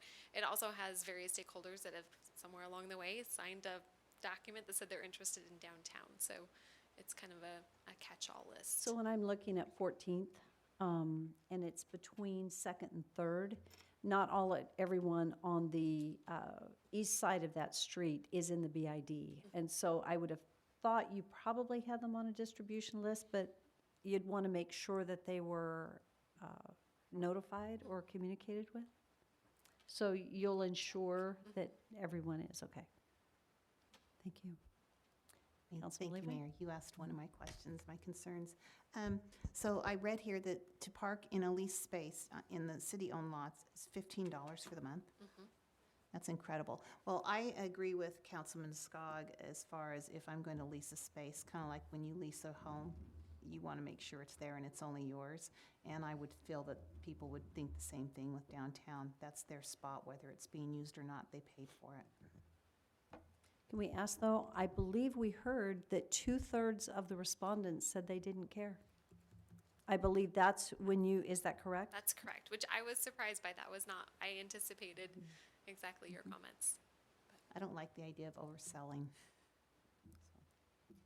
I think it's definitely more efficient, though, to have lots that are not assigned to someone if you're leasing in a city lot. So, but again, yeah. I appreciate the comments. Mayor, so clarification. So are you saying perhaps that maybe some of them are leased and some are not? No, I couldn't speak to what's leased versus not in a given city lot. Or no, I'm just kind of like in general, is that kind of how it would break down, that some would be leased and then some would not, so it'd be efficient for people to use? Or I don't think at this time, but Beth, you could speak to that better than I, because I think the leased lots are restricted for lease between the hours, and it's 6 p.m. instead of 5 p.m. I think one of my concerns that we've had discussions on is that they're clearly marked that after a certain time, they're open for public use, so that in the evenings, when we have a lot of people downtown eating, that our public lots are signed and very clearly accessible for anyone to use. We've had some complaints and people not understanding that they are, so I think that's something we need to look at after hours, that anyone could park there. Thank you. And Mayor and Council, this is the data that we had on the lease lots. So those are all of the lease lots that we have in the downtown. There's 240 total spaces, and there's only 18 available. You can see that the Long Branch and the Academy lots, which are the two along Front Street next to our building, are the only lots that have spaces available for lease. And this was as of the first part of December, so it could have, I didn't get the most accurate one this week. But this was part of the challenge, and I think probably why we saw some of those people saying they'd like a license to hunt as opposed to a dedicated space, because we don't have spaces available in a lot of the lots. However, you drive around and they're not all full. So, and that's been, I think, some of the challenge within downtown and why we saw those survey results. But, and again, there's only 60 people that took the survey, so that's not a lot when you consider how many businesses are downtown. So I noticed downtown today in the Long Branch, I believe I was in the Long Branch, there is 2-hour parking in some of that area, correct? There is. Okay. I don't know what percentage of that lot is actually public, but there is 2-hour parking available today. So, are there any further questions? And what do you guys want to do with this? What kind of direction do you want to give Beth as we move forward? Madam Mayor, I've given my preference, and I don't give a lot of credence to the survey monkeys. They're nice to look at, but we're elected to make decisions, not follow surveys. And my experience of downtown, I left because of parking issues. So that's my preference. So I guess we're just getting nods of heads or nots, not a vote tonight, right? I don't think we always put it as an action item, but I don't know that this is an action item. It's direction for you to create. And so, yes, you're correct, Councilman Skog. This is the nod of, so that it gives Beth the direction to proceed. Yeah, Mayor, Council, I'm conflicted because 100% parking capacity is rarely ever achieved, so I understand the frustration of someone seeing empty spaces that are unused, but at the same time, I hate raising rates, but if there's a fixed use guaranteed this is your spot, maybe the rates need to go from 15 to 20 for those who prefer that, and then maybe there's a tiered system of some sort of compromise. But it would be good to hear. I know the survey. There's no names attached to those. If you know what would carry more weight is the business owners kind of collectively speaking, because I would hate to impose something I want to support our business community, and if someone likes the assurance of being able to park in the same spot every morning and just part of their predictable routine, and that's disrupted, I certainly don't want to create that sort of mess. But at the same time, I want to back all the hard work that's been done in creating this document. So I'm a little bit conflicted because whenever you're changing something, it can have disruptive effects, and I just don't want to disrupt our business owners in the downtown. But if they're supportive of this, I don't, the survey doesn't tell me enough from that community specifically and I wish there's some sort of compromise. Mayor and Council, I think Yeah. a hybrid that might be considered is if you did a kind of a license to hunt by lot. So Yeah. we could say the Long Branch, your license is good for, your permit's good for anywhere in the Long Branch lot. And then we could kind of manage and be tracking it. Our parking enforcement officer does a great job of being observant and kind of seeing what's in there. And so using his knowledge, we could say that, maybe the Stampede lot 30, those cars are always there. We shouldn't oversell that at all and leave it as it is. But maybe there's some of these that have a lot of part-time employees coming and going and don't have a high enough utilization where we want to sell more. So, that might be a hybrid that we could look at, or we could just start with coming back to you with the zone parking for the on-street and only address on-street at this point. Madam Mayor, fellow council members, that sounds like a good idea, and with the Long Branch lot, I think I'm getting nods of heads on that one, and the Republic will not rise or fall on this, so go for it. But I think what I'm hearing you say is move forward with the entire ordinance, bring it back and we can discuss it then. But because you said the on-street parking plus the lots, did you just say only Long Branch? Only Long Branch is a hunting lot. Oh, got it, okay. Perfect. Can do that. And I saw nods up and down, I didn't. Did you make a motion? No, it's not a motion. No. Sandy? It's a nod. Would you- Nod. Sure. Okay, that's a sure. I think that idea is great. I'm wondering if you did a market thing and saw how many of you want to buy a dedicated spot for $25 a month and see what the interest is of business owners, and then say, maybe there's 10, maybe there's 30, assign the lot, and then see what other spots are left over for a $15 a month license to hunt rate, maybe. I think that there's a compromise here that would satisfy both elements. I think that's a really So good I idea. kind of echo, what was said. But I'm cool with the 2 and 4, that makes sense. Do you have the information you need? I think you can go get it done. Thank you so much, Beth, appreciate it. Okay, our next action item is 6.9 on the agenda, and this is to authorize the mayor to sign a letter of support for the Infrastructure for Rebuilding America, the INFRA grant application to widening I-84 between Karcher Road interchange in the city of Nampa and Franklin Road interchange in the city of Caldwell, and 2, a motion to commit a $500,000 city match to support the 2019 infrastructure application in partnership with ITD and Compass. Jeff, thank you for being here. Yeah, Mayor, City Council, so the infra grant, ITD and both Compass are applying for that this year again. Last year, they received $90 million, and that money went towards the I-84 expansion, especially that portion that they're currently under design in. And then, if you remember that State Highway 16, the ITD board approved that $90 million to purchase a right-of-way along that corridor. So it had some impact on kind of moving funds and opening funds up. So this year, they're proposing to go after, out of the 140 million, they're going after 48.3 million. And as our kind of partnership with ITD is always important, we feel like, one, supporting it through the mayor's letter, saying that we support the infra grant application, and then also supporting it with $500,000 towards the match funding toward it. And the $500,000 we want to take out of fund balance, that will be out of the 2020 fund balance. We track that closely. Jake does in our finance department and public works, and so we've looked at that forecasting over the next couple of years, and we track that very close. We feel like we're okay to do that. Staff recommends pursuing this, open for any questions you might have. Mayor Kling, so basically 500,000 to potentially get 48 million? Correct. Okay, thank you. Are there any other further questions? Okay, so I would stand for a motion.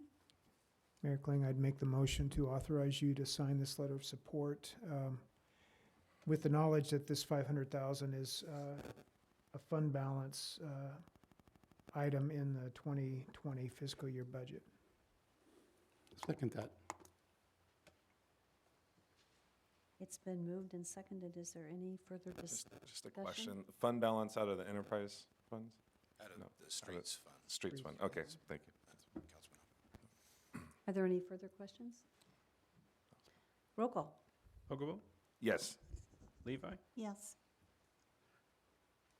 Scott, Yes. Rodriguez, Yes. and Haverfield. Yes.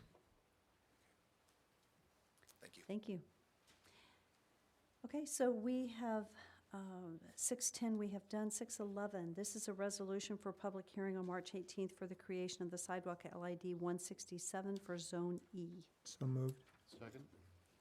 Any discussion? Roll call. Rodriguez, No. Hogaboom, Yes. Levi, Yes.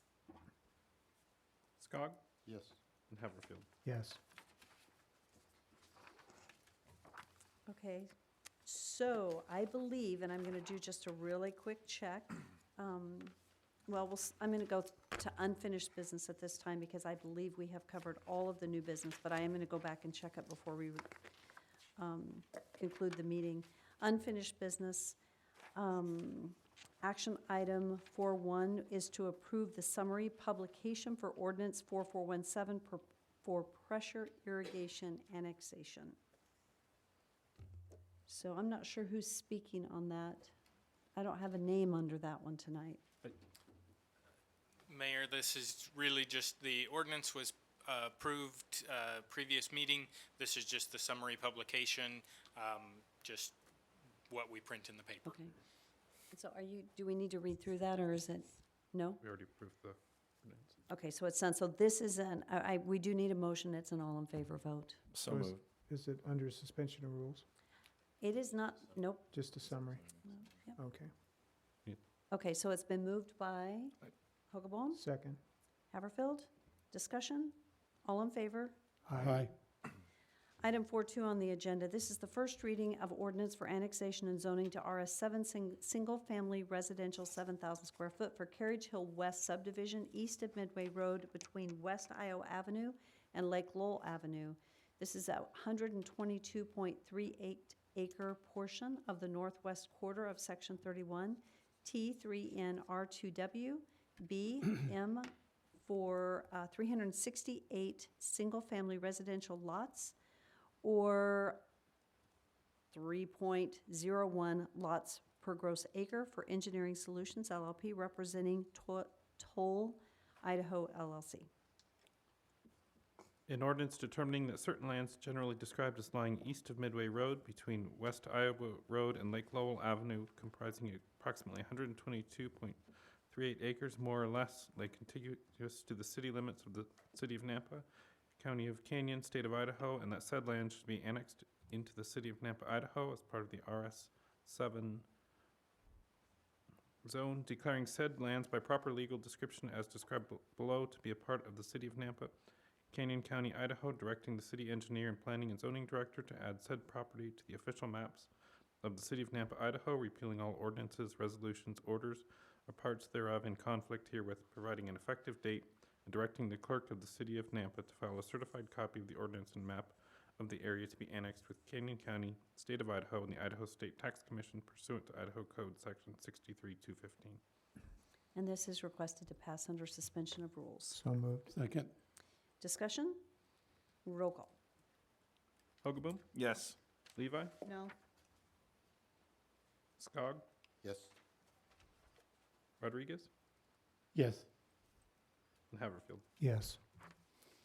Item 4.3 on the agenda is an action item. This is the first reading of ordinance for modification of annexation and zoning development agreement between Constantine LLC and the city of Nampa for property at 2305 East Victory Road, amending A, the condition 2 regarding dedication of right-of-way, B, condition 3 regarding fencing along the North Nampa lateral, C, condition 4 subsections, C, G, and K regarding building design standards, D, incorporating an additional 1.5 acres into the development, and E, sustaining a new preliminary plat design which includes the original acreage and an additional acreage, which is a 4.07 acre portion of the east one half of the northwest quarter of the northwest quarter of the southeast quarter, section 26 T3N R2W BM, annexation and zoning to two-family residential at 0 East Victory Road. This is a 1.5 acre or 65,276 square feet portion of the east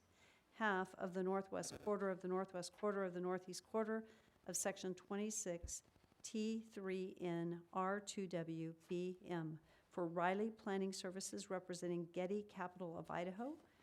And this is DAM. Is that 025-18 ANN 103-18. Mayor Kling, I'll be recusing myself from this vote. Thank you. And there is a request to pass under suspension of rules.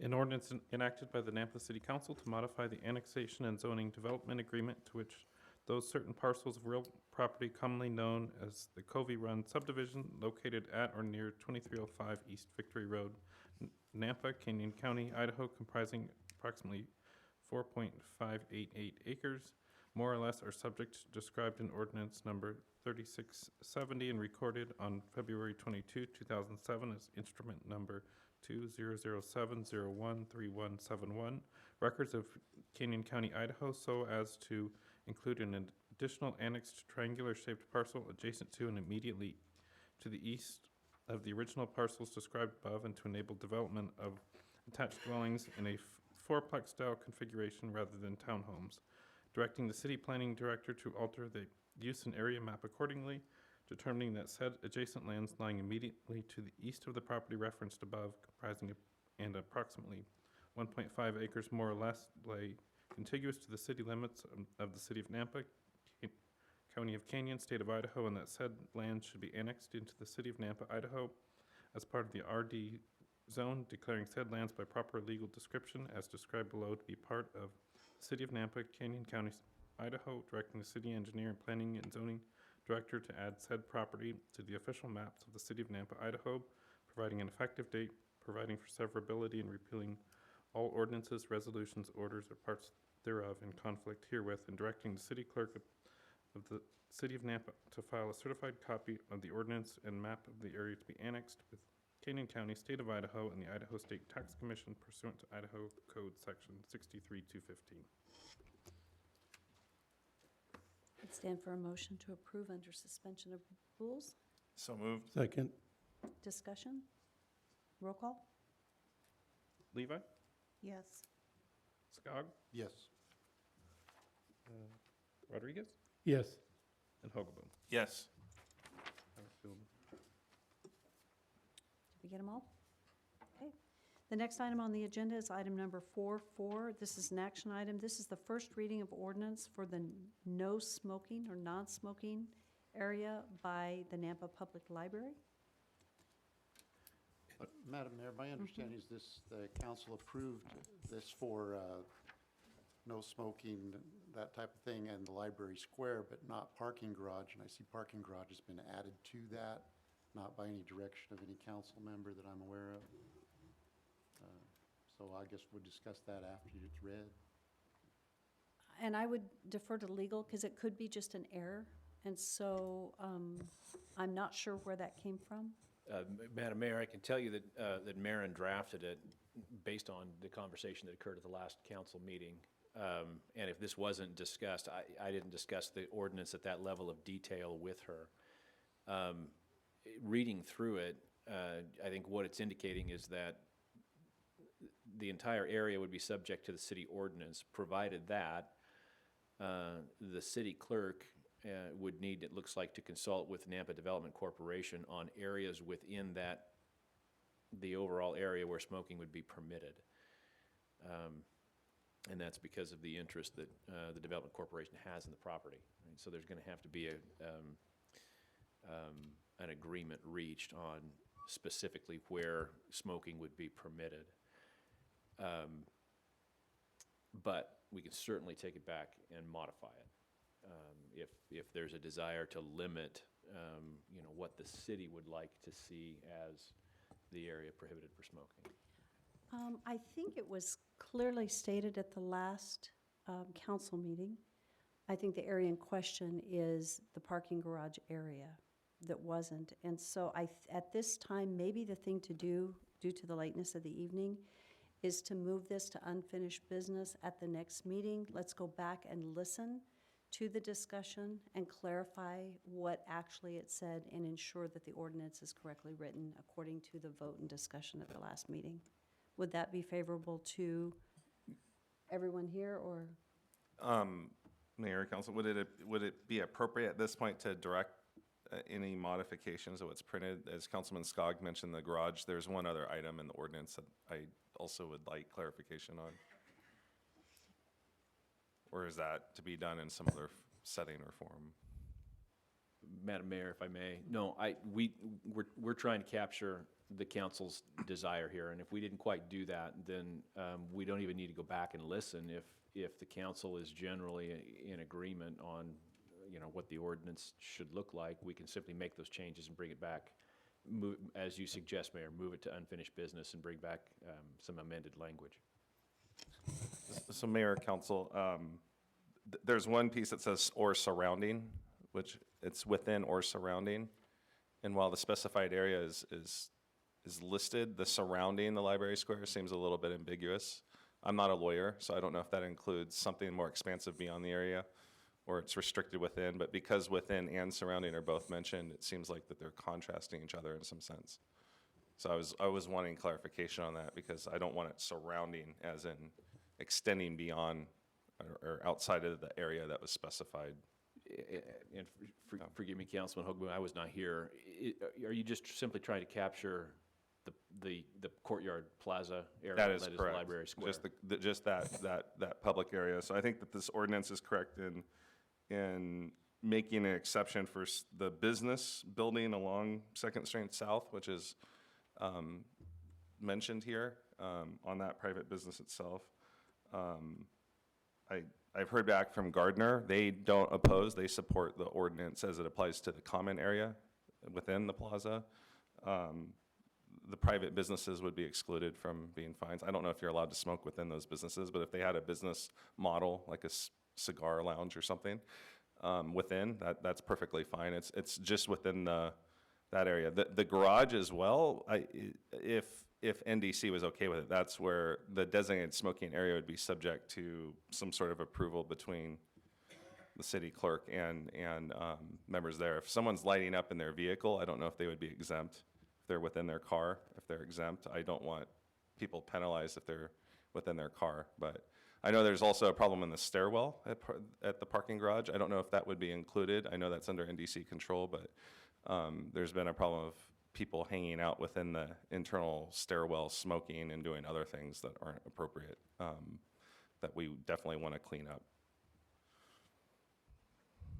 If I may, Madam Mayor, Councilman Hogelbaum, we just want to know what your intent was on your motion. What area did you want non-smoking? Yeah, it was within the specified area to at least in the public commons area and under the joint agreement that would include the pathways, the benches, the lawn, and the fountain area to allow our library patrons who park wherever they park to be able to walk to the library and return to their vehicles without having to walk through secondhand smoke. Because of the layout, the 20-foot rule doesn't quite cover the pathway in the public area. And so that was the intent. Would you include the stairwell in the garage in that? If it's already included, I don't know what state statutes, if that's included, that's considered an enclosed area, the stairwell area, but there's been many problems in that stairwell area. So I don't know if it needs to be included, then it should be included. But I know I think the police recently had to respond to something maybe a week or two ago of activity in the stairwell area. So I just want the library staff to be able to tell people you can't do certain things in this area that our library patrons are complaining about. So. We can certainly include the stairwell portion of the parking garage. And Councilman Skog, did I understand that the parking garage itself, other than the stairwell, if we include that, was not to be included? Is that correct? From our discussion, it was not included or even discussed, and that's Correct. NDC territory. That's up to them, would be my position. Okay, are we in agreement with that? Yeah, that Councilman- captures well what I think that the motion was from our last meeting was just that common area. Okay, Councilman Levi? I appreciate where you're going with this, Councilman Hogaboam. When I think of the parking garage, and I do realize it falls under NDC jurisdiction, I'm very aware also of the stairwells, and there have had to be capabilities of blocking it off at night, et cetera. But just logically thinking about it, when people smoke in the parking garage, it's going to linger in there, and if I open my car door, I'm either gonna get out into the smoke or I'm gonna take the smoke in with me, which is more of a concentrated place than out in the open in the plaza. So maybe that's something that needs to be thought about. And then, again, I know that, things have come a long ways, but then why would you have smoking around the vehicles where there possible igniting, and that kind of concerns me, the health aspect of it. You don't smoke in front of at the gas station. Just a thought. Yeah, I respect that. I think either another motion needs to be made, or I think the motion stands from the last meeting, which, to the best of my recollection did not include the parking garage, and maybe that's an omission that would find support among the council, but my concern was just the public common areas, and to view that sort of like more like a playground, because there's hundreds of trips made by children to the library every day on their account ticker, and so it's just to try to secure. But I realize that it's possible that they might park next to someone who's in their car smoking with their window down, and that would be difficult to police. But certainly the concern is the plaza itself, the internal part. So unless we need to do another action item, I just say the ordinance should reflect that language, I think, from our last meeting. That's what I'm requesting. And just so I'm clear, so that would then not include the stairwell portion of the parking garage? I wanted to include the stairwell portion, but I was under the impression it's already an enclosed area subject to state statute, but that's where I'd lean on your expertise. That if people are allowed to sit in the stairwell and smoke,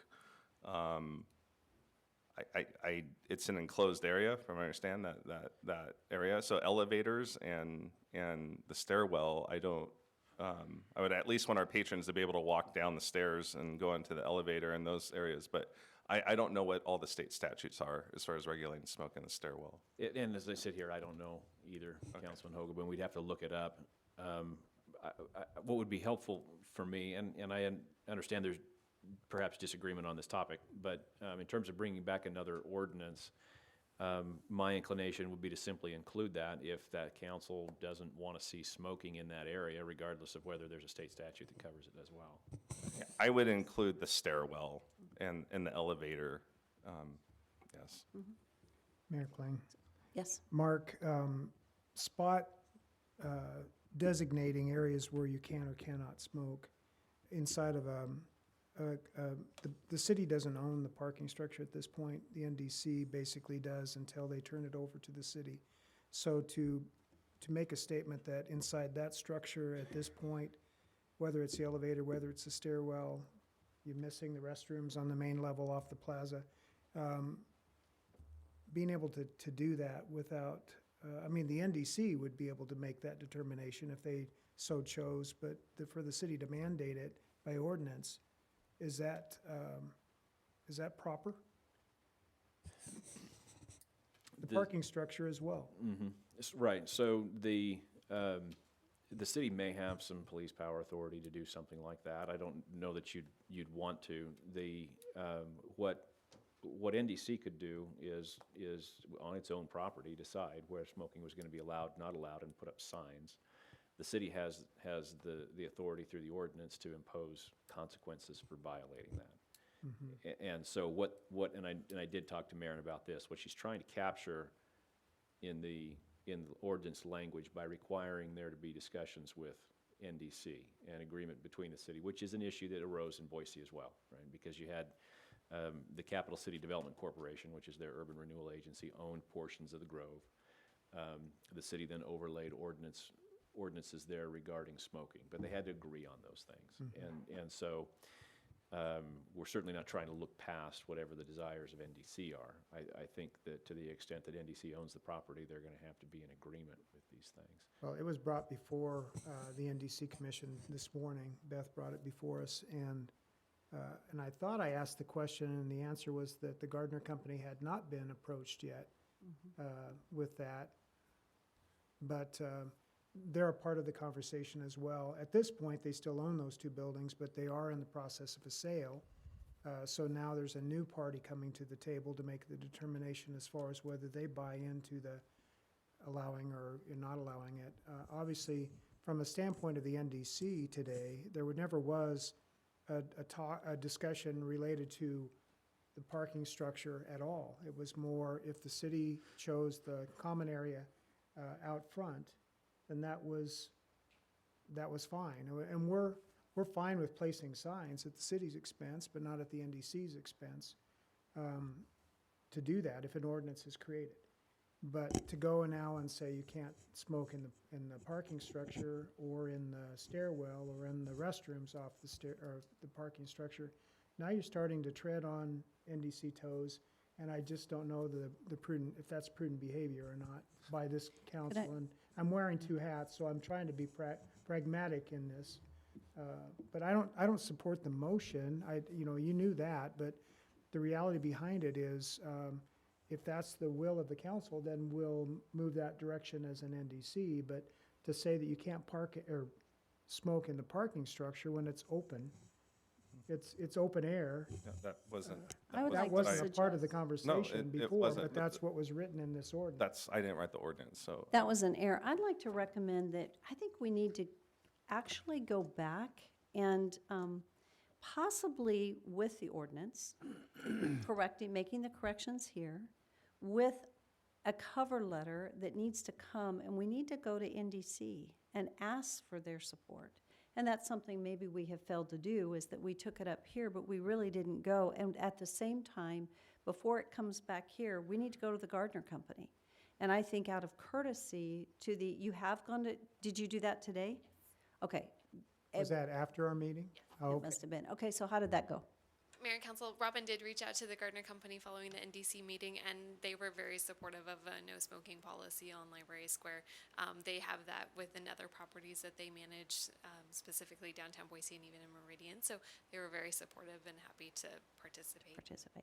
You know what, I will say for me personally, I'm a visual. I want to read the document before I'm asked to approve something. So I would like to suggest that we make the corrections to the ordinance based on the discussions that have taken place today, recognizing the intent was not to be in the garage. However, there is a request that we don't allow smoking in the hallway, in the stairwell, or the elevator. Or the bathrooms. In the bathrooms. Yeah, those are complaints that library patrons are making. I think most citizens are confused about the NDC ownership of the lot. So they're parking don't there to go to the care. library, and they're encountering activities in the stairwell and other things that they're bringing to the attention of library staff. And the patrons expect that there's a jurisdictional authority from the library staff to go notify someone in the bathroom that they're not allowed to be doing certain things in the bathroom or in the stairwell or other things. And so that was the intent. I'm a liaison to the library board, and there's just been numerous complaints of this nature, and I was simply just trying to respond to the patrons.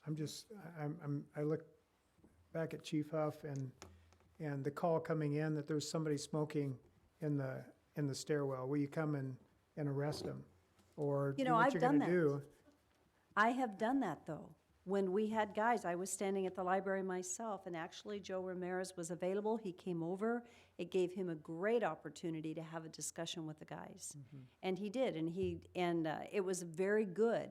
So it gives the opportunity to connect, because sometimes you've got these guys that they talked to were on parole, actually, and he followed up with their parole officer, and it was just a really good connect. Sure. And it gives us the opportunity, when there is time, there is opportunity, but you have to have an occasion to actually do that. And so that was with a no smoking ordinance. So I'd like to recommend that we move forward in the development of the ordinance, and we submit it so that visually the Gardner Company can see what we're doing, NDC can see what we're doing, and then move it forward at that, actually looking at the ordinance. And then we have a better idea. Could we do that? One last thing I'd like Okay. to say. Earlier this evening, Kenton Lee came forward, Yeah. and he said, panhandling is not against the law. Why do we have signs? As far as I know, smoking's not against the law. I don't smoke, but it's not against the law. Why do we have signs? So, I mean, you move down one path with signage, and now, and you get the pushback because it's not against the law. Now we're talking about another thing that's restricted to, a person's private ability to do that. Until it's against the law, I just have By a hard ordinance, time. it will be. Well, that's Yeah. why the By ordinance, ordinance, it will and be. Kenton supports it, actually. I talked to him about it. I mean, playing loud music at 2 a.m. and disturbing your neighbors, I mean, there's nuisances that the city Well, does step nuisance in if laws, necessary. Yeah, so, So I guess I just want to make sure we're not setting ourselves up for the next guy to, Bruce's uncle or whoever it is that smokes cigars that wants to come and, you should open a cigar lounge in downtown Nampa. I think it would go well, but that's And another topic. our hookah bar, a vision hookah and bar. mission statement talks about being family-friendly. Downtown, we spent an extensive time working in focus groups, asking people what they want their downtown to be, and the number one item that came back was family-friendly. That's what our citizens have communicated. At the request of our library, they're asking that we could actually be that and support that. And we say we're being safe and healthy. That's what we're summarizing on. And so at least just to the patrons with kids, there's hundreds of kids that traverse through there. And I know attitudes toward secondhand smoke have changed generationally, but it's just over this common area, over the multiple trips that are being taken there. And I just felt a duty as a liaison to the library board to be responsive to their reasonable request. Mayor Kling, and I would respond to that from the standpoint of being on the NDC commission, that I would support signage at the stairwells and signage at the restrooms, stating that, no smoking. And again, it's more of a courtesy than it is something beyond that. To state that you can't smoke in the parking structure when it's an open-air structure like that, I think that's kind of an overreach personally. So that would be my position as an NDC commissioner.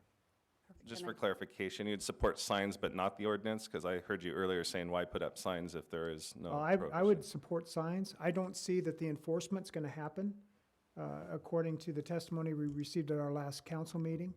The fact that it's there, there's teeth in it, sure, but the staffing is not available to have it monitored. So who's going to do the monitoring? The Nampa Development Corporation is not going to provide someone there to monitor whether people are smoking or not smoking. So who's it going to be?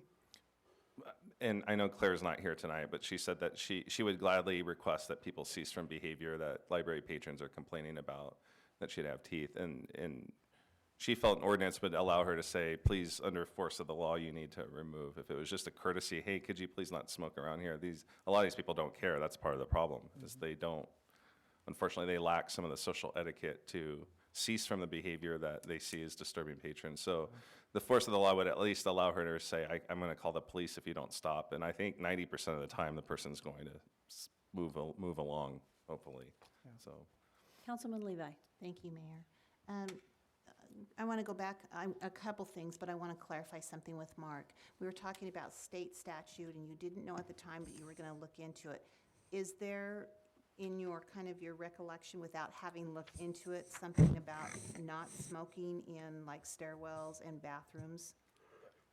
Well, I think, my memory is that Rick is right. It's enclosed, public property that's enclosed.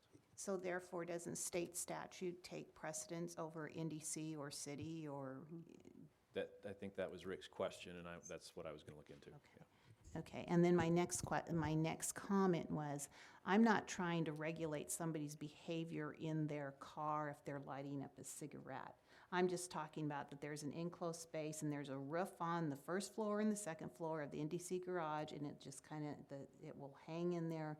And so I want people to get that. I'm not trying to overstep and regulate what you get to do in your private life, because that's definitely overstepping what we can do. And I wanted to touch on one other thing about what Councilman Hogaboam said. Having the signs up there, it's a part of a personal responsibility and how you approach people. I mean, you know, if somebody's going to be smoking and there's the sign up there that says you're not supposed to be smoking, I personally am not going to walk up to somebody and say, you're not supposed to be smoking and I'm calling the cops on you. I would just gently remind them and say, oh, excuse me, there's no smoking on Library Square, wherever it might be, and leave it at that and let them have some personal responsibility and go on. We don't have to be so confrontational, and avoid avoid our confrontation and say, okay, well, we just have to have the police take care of it. I think we're more mature than that, and so let's not throw that out the window. So I believe that we've had a good discussion around this.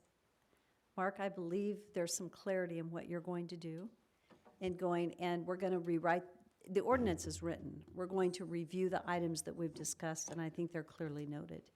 And we will be bringing items 4.4 and 4.5 back at the March 4th agenda under unfinished business. So are there any further clarifying questions around this topic? And if not, I want to publicly say, Councilwoman Levi, I apologize. I call you Councilman all the time. And so, excuse me for doing so. Not offended. And at that, in reviewing the agenda, I believe we have covered every item on the agenda this evening. And I would stand for a motion to adjourn. So moved. Second. All in favor? Aye. Thank you. Good discussion this evening. Thank you to everyone on the council for their participation.